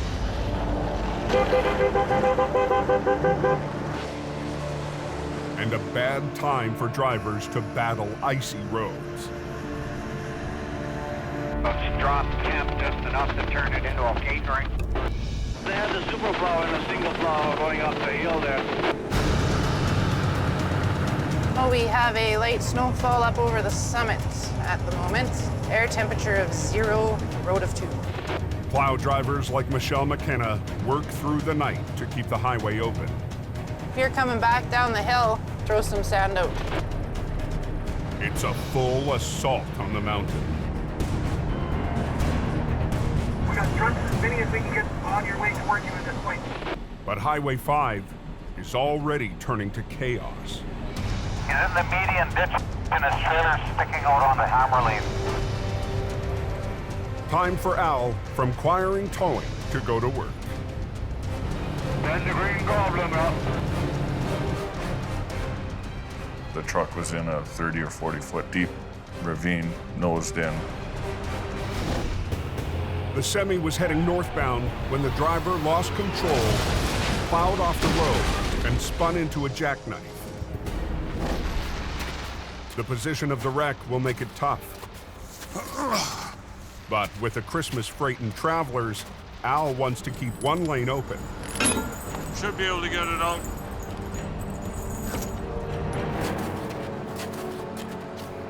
I'm just waiting for Gord to come and grab hold of the ass end of this thing. This ravine is pretty steep here. Just before 2 a.m., Welcome to the party, Gord. Al's partner, Gord Boyd, pulls up to the scene. We got a truck and trailer in the ditch facing the wrong way. Their biggest challenge will be keeping the fully loaded trailer from tipping onto its side. This is gonna be fun. Al will rig 2 lines to straighten out the rig. Gord will pull on the back end and redirect a second line via Al's bumper to hold the semi upright. So that if it did flip, Gord could actually hold it using my truck as an anchor. Just balance the load. You might have to tug a little bit. Yeah, ready? Let's see if we can finesse this puppy out of here. You had to have 2 points of pull. You had to have pull from the side, and you had to have pull from the back. You could not have done that with one truck. Pick up the third length of cable out on the front bumper.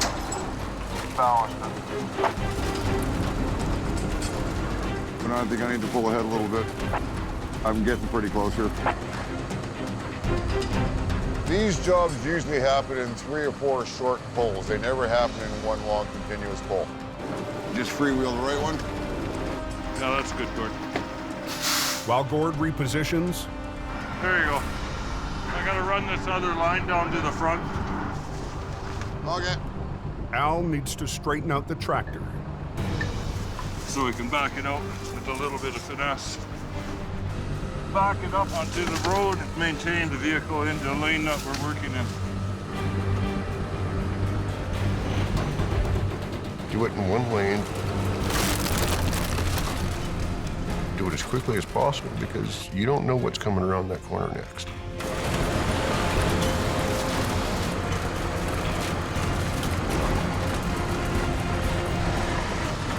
Say when. I think you're pretty good there, Gord. Absolutely amazing what 2 guys who know what the hell they're doing can accomplish. I'm just glad that you were here. Yeah, no. We never had traffic stopped once. We did that job in one lane of traffic, and the truck was still drivable after we got him out.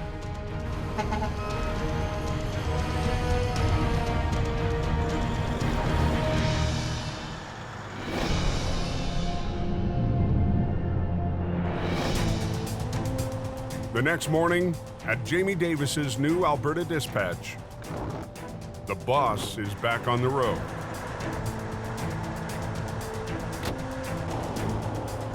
This is the first time I've been in the rotator in 6 months. The last trip before I shut down for Christmas.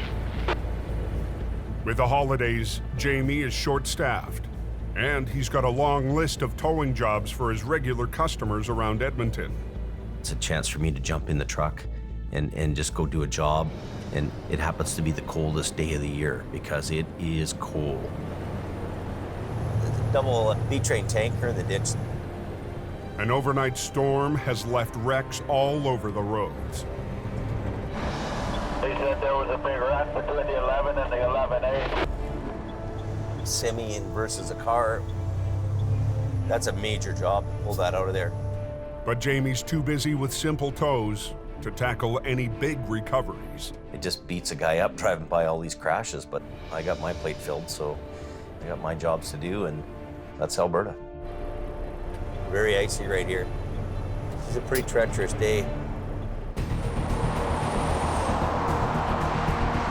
Feels good to get back in the truck again, you know. But this weather is tough, even on Jamie's most powerful wrecker, the rotator. All the hydraulics are moving so slow. Even with the pump on and running. When it gets that cold, things don't move in a hurry. Here we go. This is the kind of day where things will happen later in the day. With Jamie tied up in Alberta, he'll be counting on his BC crew to deal with any wrecks back home. There's so much going on, it's almost overwhelming for me. I have to trust that these guys are going to do the job for us.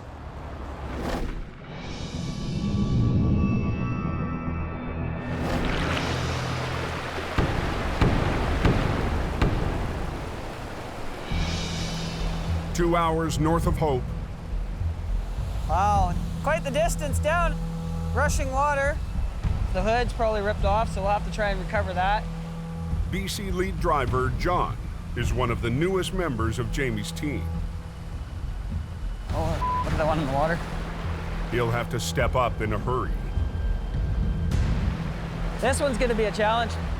How the hell did he do that?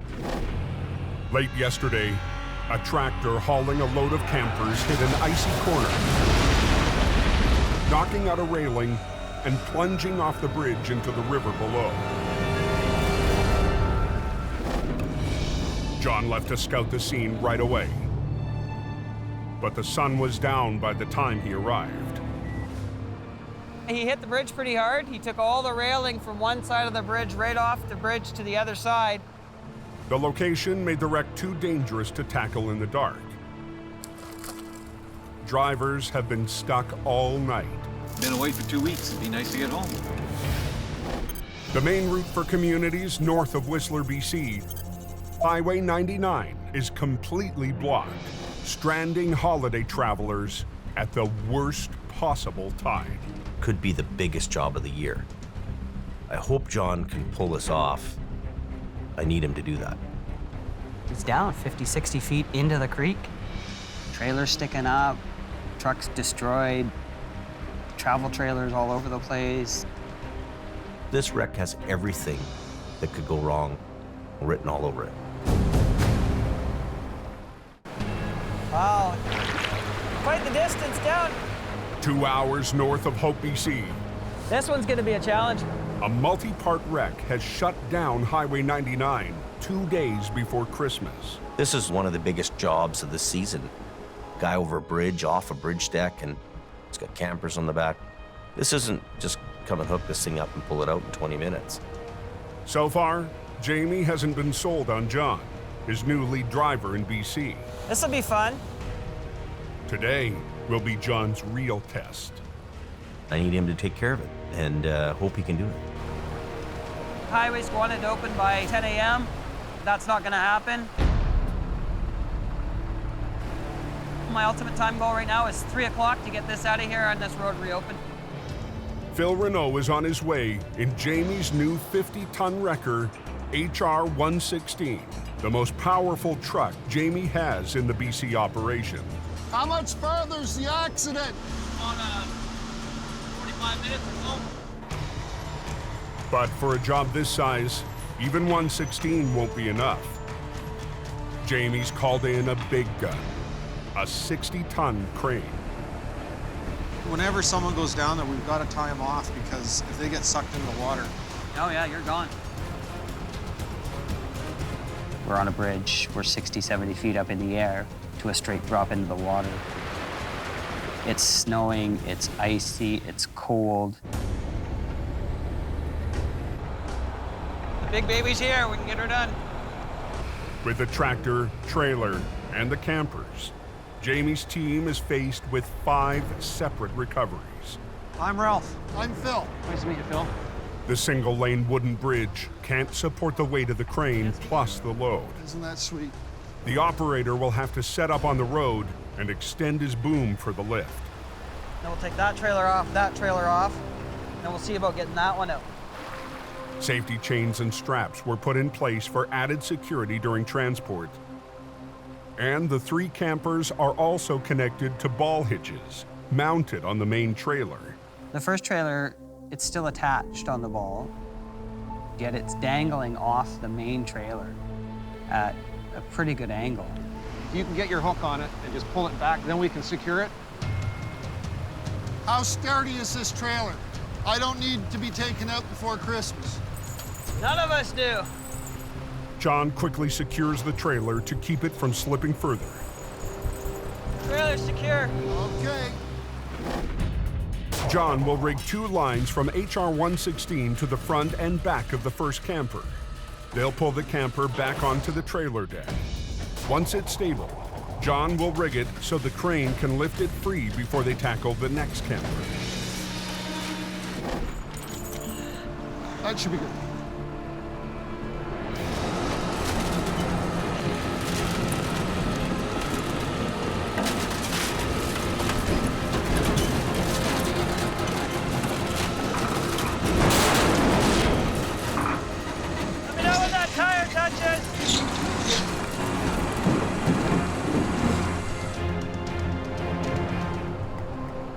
So far, so good. We've got the trailer back up onto the main trailer. We're gonna back the crane in. We'll hook him up and just get it out one at a time.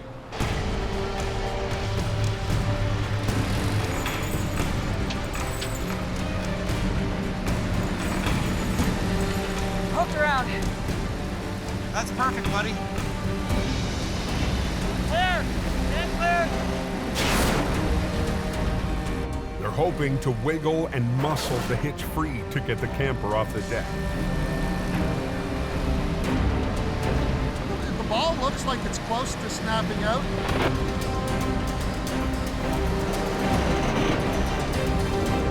No, it's not coming off there. Let me come down and take a look. Like that lever's got to come up? Yeah, I hear what you're saying. Someone has to go down onto the wreck and release the hitch. If it's going to go that way, so stay upstream of it. I'm the head guy in charge, and I've always been taught in life, do not assign a job to somebody else you're not willing to go do yourself. You think I've done this before? There's always a risk. Once you hit it, it could pop off right away.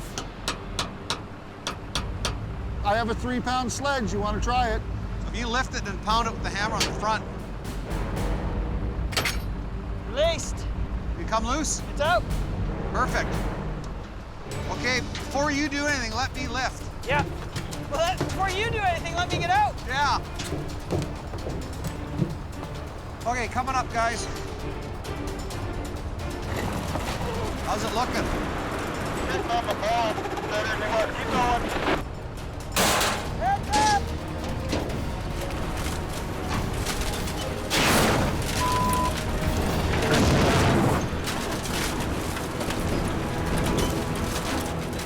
Okay, I'm gonna boom down so you can get your rigging off. Okay, hold. That's good. The crane can now move the camper out of the way. One trailer off, 2 more to go. Bring it down another 4 feet. John rigs up the second camper for the crane. You okay? Yep. Good.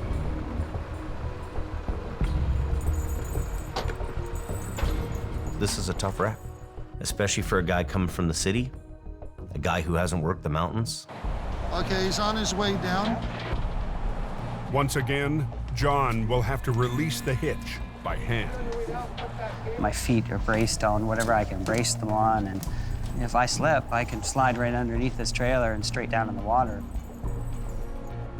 It's dicey for John because he's right in harm's way. You just be careful. 160 miles southeast,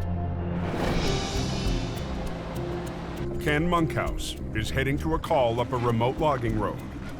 Me and my Forest Service roads that I can't seem to get away from no matter what I do.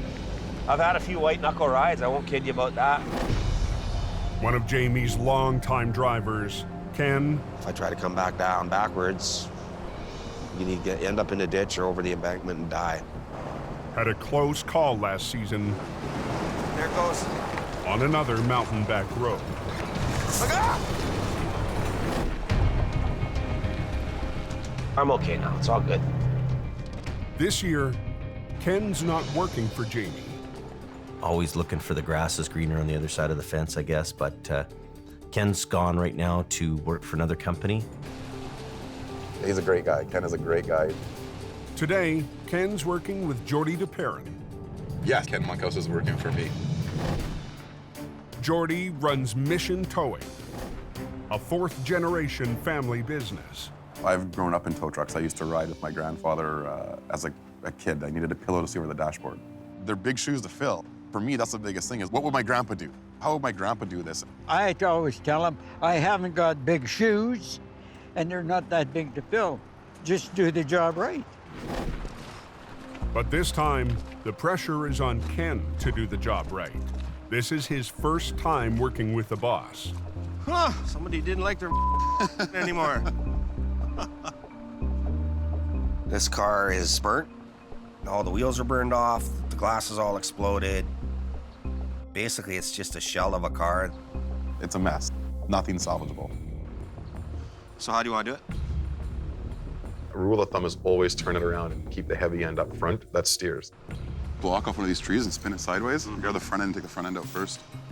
So we take those good old trees and we put a chain and some block and tackle. Okay, go.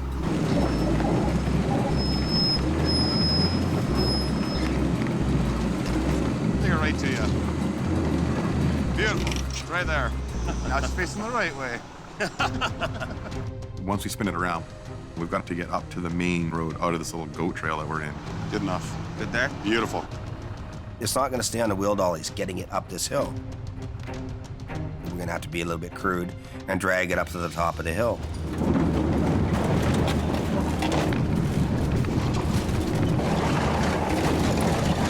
This is off-road towing. The whole time I'm thinking, just make it to the road, make it to the road. Oh, there's the engine. That sucks. I've moved hundreds of burnt cars before, and I've never had a motor come out like that. A little bit of a move, and what was holding that engine in just let go. Just take it right up, Ken. Yep. Drop it on the road. So now we've got to come back down, rehook it. It's part of doing those jobs in the bush. Good. Take a couple chains and a strap, we'll wrap it around the motor. I'll lift it up with the tow truck, drive it up to the top of the hill, bing, bang, boom. It's a sigh of relief that this engine is now at the top. Let's just get this car loaded and let's go. Good. I don't think this is how they do it in the factory when they make them. Beautiful. You work too hard. I like working hard. That was my first time working with Ken. He wasn't the give-up kind of a guy. He kept going at it. Everything went fairly well. Jordy's happy, and we got it done. It was a good feeling. Pretty happy.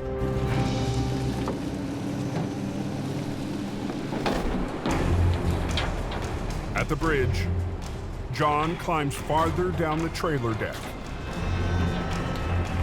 to unhitch the second camper. We can't rush this stuff.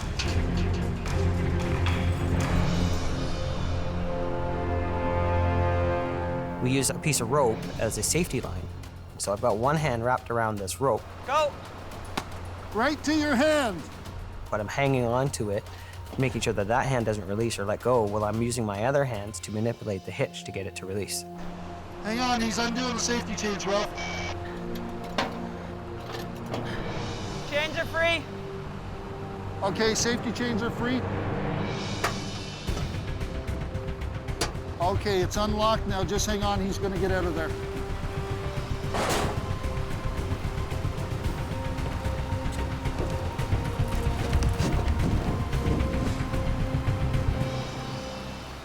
We got the hitch off, and then I actually had to cut the strap on the other side of the trailer. Down to take tension. Lift a little.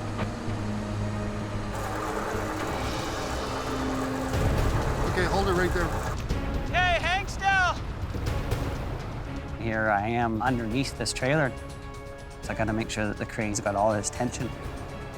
So if I cut that strap sitting underneath it, and he's not secure. On BC's Highway 99. I guess you have no idea how long it's going to be closed, eh? I see Jamie's Tundra up there. Holiday traffic has been at a standstill since last night. Jamie's guys are on that one. A tractor trailer carrying 3 campers burst through the guardrails on a single-lane bridge and landed in a rushing river.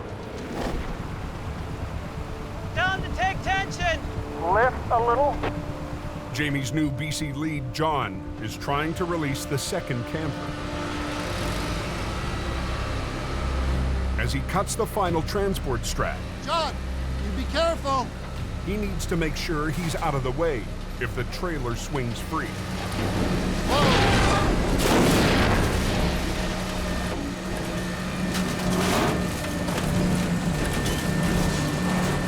towards me a little bit. Okay, I'm clear. Highway 99 has been closed for almost 20 hours, and that's weighing on John. Being the new guy, there's a lot of pressure on me to get the job done on a timely manner.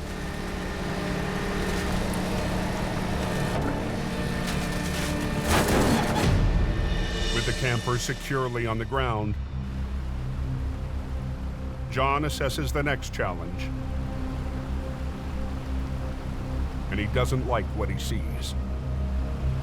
That trailer's underneath the tires of this truck. The third trailer, it's the worst of the bunch.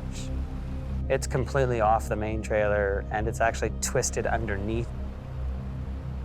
There's no way that we're going to recover this thing all in one piece.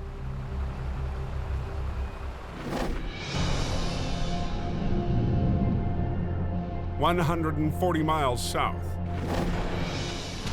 Ken Monkhouse's boss, Jordy, is en route to another recovery. We're climbing the Chehalis Forest Service Road, which is a log road that goes straight up this mountain. We have a customer that went up here fishing, and a freak snowstorm hit. The truck slid, and it's gone over the bank. Luckily, he's okay. How are you? Good, how are you? Good to see you. Wow. But the truck is far from okay, and it's stuck in a bad spot. It's pretty intense. It's a little bit more of just a little recovery. It's quite challenging, actually, looking at it. The problem is all these trees that have fallen here. Trust me, I hit them all on the way down. I believe it. Wow, you're lucky. I'm going down the bank and I see all these trees and stumps sticking up. I'm looking at the angles of the path that's got to come up, the trees, the stumps that are sticking out of the ground. It's like a path that goes straight to where my wrecker's sitting. I've got one shot to put this thing onto its wheels. If I don't put this on its wheels right away and it drags over 5 feet first and then flips onto its wheels, it's gonna make my job a lot worse. Unreal. That is definitely a challenging recovery.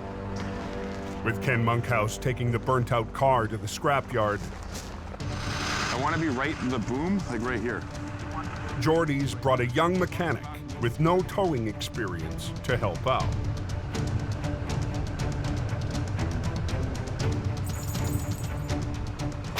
We're pulling 10,000 pounds of weight at least. This job here is the maximum that I do with this wrecker. Out of my way. Do you want them to cross over? No, I don't.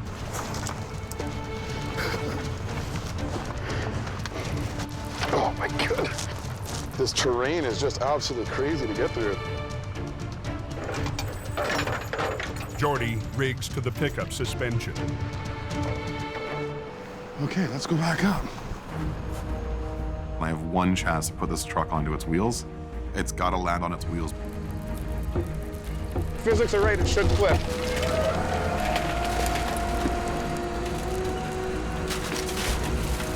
Come on, baby.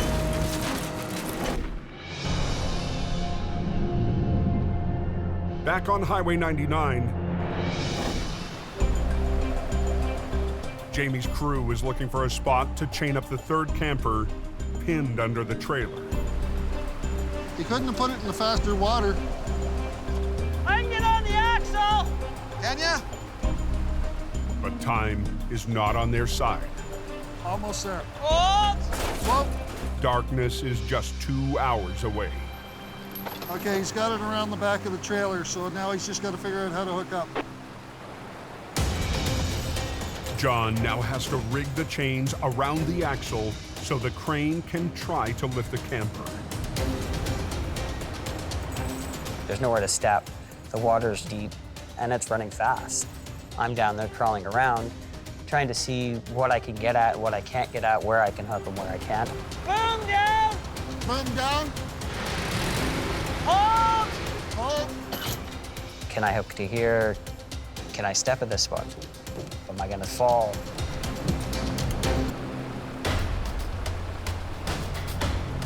We hooked up to the axles, just like we did on all the other trailers. Up! Okay, go up. Thinking they would just pick it up and bring it out as it's coming up. Son of a bitch. Do I have it? You're bringing frame up only.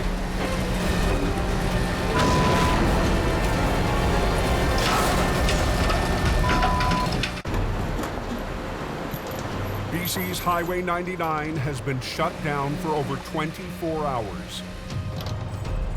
And Jamie's depending on his new lead driver, John, to get it open. Boom down! Boom down. Hold! But a badly damaged camper is stuck under the wrecked trailer. Up! Okay, go up.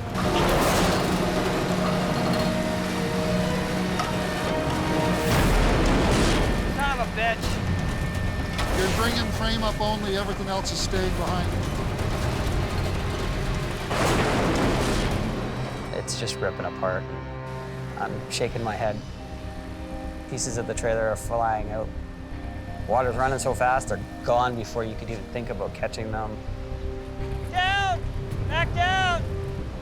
There's nothing we can do about it now. It's gone. Keep lowering. Hold! Whoa, right there, stop. After their failed attempt, John at least has access to remove the final safety chain.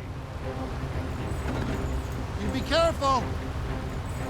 The water gets him pinned against a rock and he can't get out, he'll drown fast.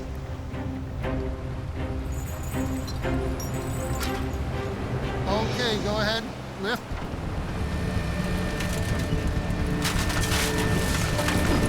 Can you swing it towards the trailer? Forget it, it's okay, go ahead. These trailers are built as a unit. They're only made out of tin and wood. The trailer was so compromised, there's nothing to secure, so it just tore apart. The campers are out. But now Jamie's crew has to tackle the heavy part of the recovery with less than 2 hours of daylight. Working in the dark in a river, not gonna happen. I wouldn't do it. I wouldn't expect them to do it. Not safe. John wants to separate the tractor from the trailer and haul them up one at a time. On a truck and a trailer unit, you've got a fifth wheel plate and a kingpin on the trailer. And what it does is when you back the truck up underneath the trailer, the kingpin hooks into the fifth wheel and it latches, it locks in place. It won't release unless the tractor is level with the trailer. John rigs to the tractor so Phil can lift with HR-116 while the crane lifts the back end. We'll get around the axle, but I can get around the frame. Let's do that. We got a couple hours of sunlight, and then we're in the dark. 140 miles south on the logging road. Come on, baby. Jordy DePerrin from Mission Towing Physics are right, it should flip. has just one chance to flip the pickup into position so it lines up with the pathway between the tree stumps.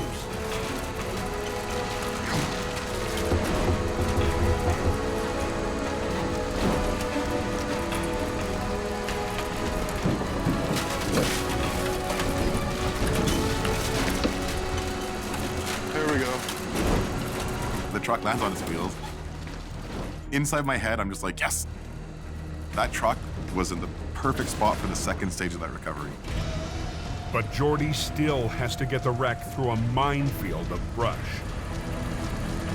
So my plan right now, we're walking it over the trees. Two lines, it's kind of walking over top of it, letting it roll over like it was driving over it.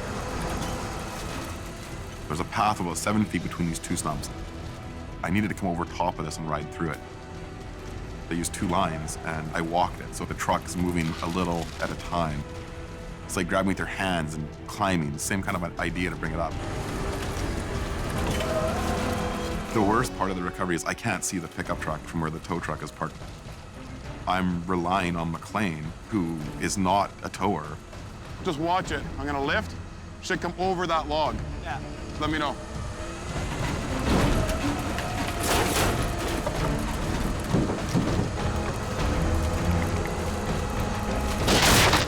You snapped the log right in half. It went right through the log? Yeah.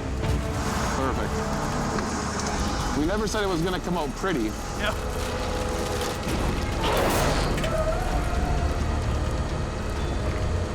After rolling his truck in last week's snowstorm, the pickup's owner sees the damage up close.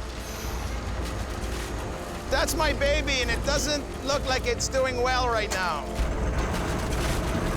Wow. You guys are amazing. You're alive, you know, that's the main thing. Yeah, What comes to mind right now? What do you think when you look at this after seeing it on its wheels on the road?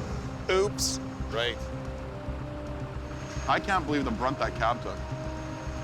And the fact you're still standing here talking to us about it, that's the other crazy part. I'm very, very fortunate. He's very lucky that the situation worked out as it did. So well done, McLean. Not bad for a rookie. Yeah, not bad for my first time.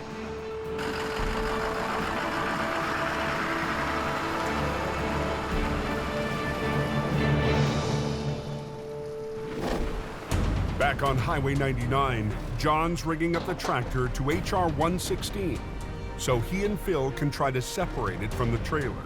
So that we could just pull the trailer out and then tackle the truck by itself. The crane will raise the back end while Phil lifts the tractor.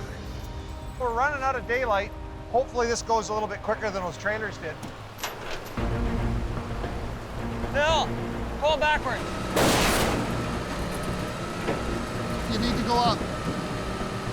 To release the Kingpin, they need to lift and even out the angle to reduce the gap between the tractor and trailer. Keep going.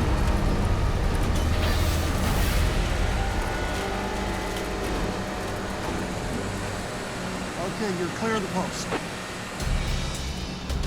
They've leveled it out as much as they can.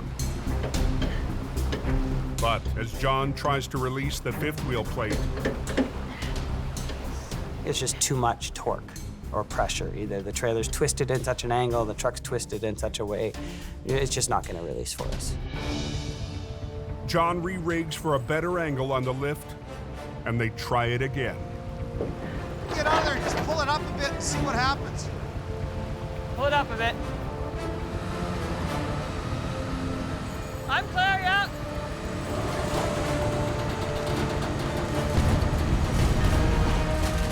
Watch yourself, bud.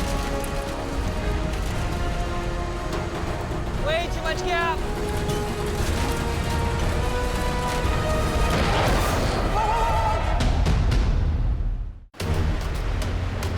On Highway 99, 2 hours north of Hope, BC. I guess you have no idea how long it's going to be closed, eh? New lead driver John is running out of daylight. He needs to separate the dangling trailer and tractor. So far, the Kingpin is holding firm. The biggest part of the whole recovery that's eating at me was getting the truck out of the water. It had been in there already for a day and a half. We're trying to take the pressure off the Kingpin. Pull it up a bit and see what happens. If they can even out the angle of the wreck, the Kingpin should release. Hold!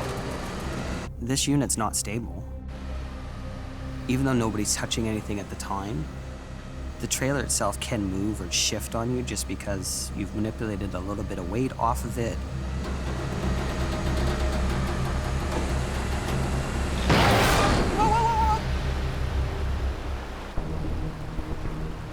I didn't touch nothing. Pull it up a bit.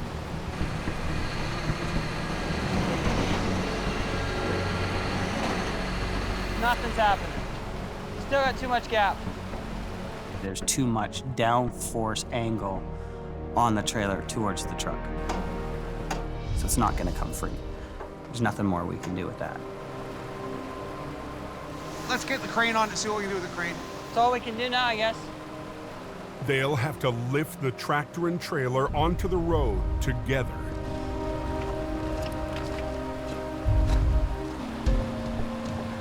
And we're going to move the crane closer to the bridge. HR 116 and the crane have to switch places for the crane to lift the cab. Go where he wants to be. That puts the crane in a position where he can get hooked onto the tractor and lift the tractor out of the water. And as he's bringing the tractor up, 116 is going to pull the trailer back. Clear! We have to lift and pull. We can't just lift because of the rocks. Plus the retaining wall that we have to get up and over too. Sunset is now less than an hour away. You're faster than I am, Ralph. Keep going.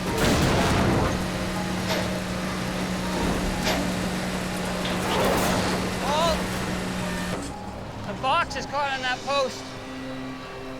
With it being up against the pylons, it created more of a problem for us. We're gonna have to move. HR 116 has to reposition to get the trailer away from the post. You just got to do stuff to make motion forward, right? Something ain't working, just change the plan. We'll just have to keep positioning ourselves every once in a while. Okay, lift up.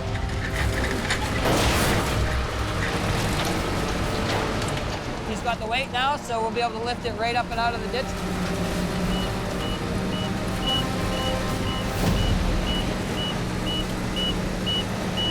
I'm standing by the crane, I'm hearing the alarms.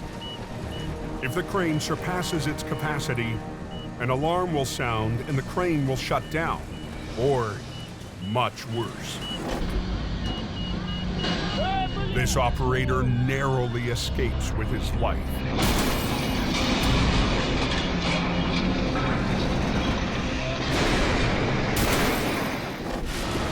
Keep going. I'm a little concerned. Are we at capacity really keep going? I'm looking up to him. Are we good? Can we keep going?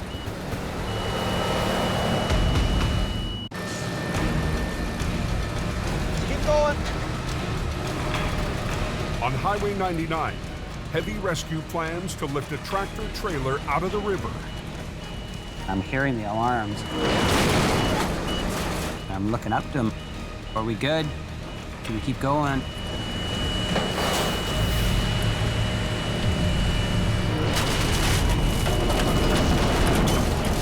It's just too heavy. I'm trying to get it closer and I can't. The truck is too heavy for the crane to lift up the bank safely. Just get lined up so that you can get it so that it'll come right out this way. That might just give us enough.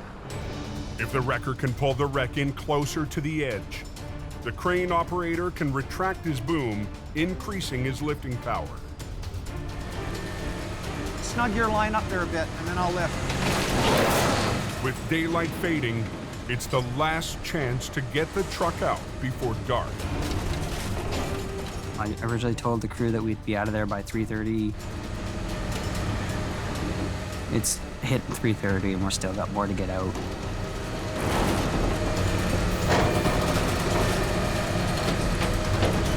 Okay, you're clear of the no post. We're almost all the way out. Just one more pull and she'll be out of here. The wreck is on the road and level. Oh, there we go. Finally, John is able to release the kingpin. Well, that's a long time coming. Our concern right now is it's getting dark. It's starting to get cold again, so it's gonna ice up. We need to get the rest of this stuff out of here, get this road opened up for everybody else. John and Phil work to move the wreckage so travelers can finally get moving. We knew it was closed. We thought it might open at 4, but now they say it's going to open at 8 o'clock this evening. Well, there's always pressure to open the road. This is a situation here where you can't even let traffic by. They still have to load the campers, but Jamie's crew decides to open a lane. We're gonna let the traffic that's here go, because we got a lady here that's got a baby. Okay.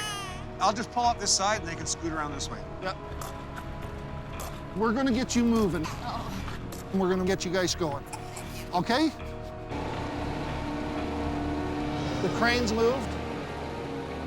We're gonna let traffic go, and then I can get into position and he can load us. After more than 27 hours, traffic is finally moving on Highway 99.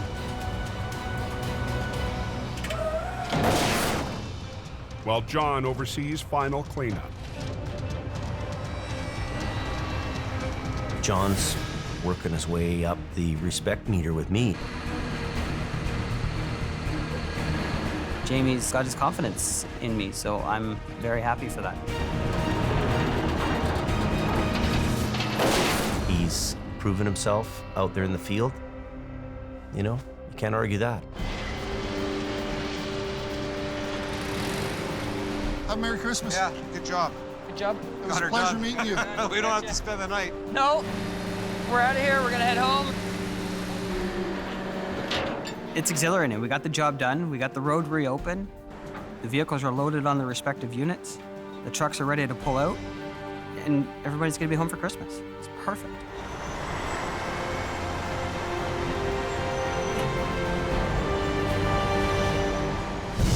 Next time on Highway Thru Hell, a truck deep in a ditch Ready to go? brings Jamie back to the road. A mangled grocery trailer means a massive cleanup. Whoa! And a massive headache. You're pulling too hard. Al and Gord race against rush hour Hey! Slow down! with an 80,000-pound load overpowering their wreckers. Come on! No! Stop!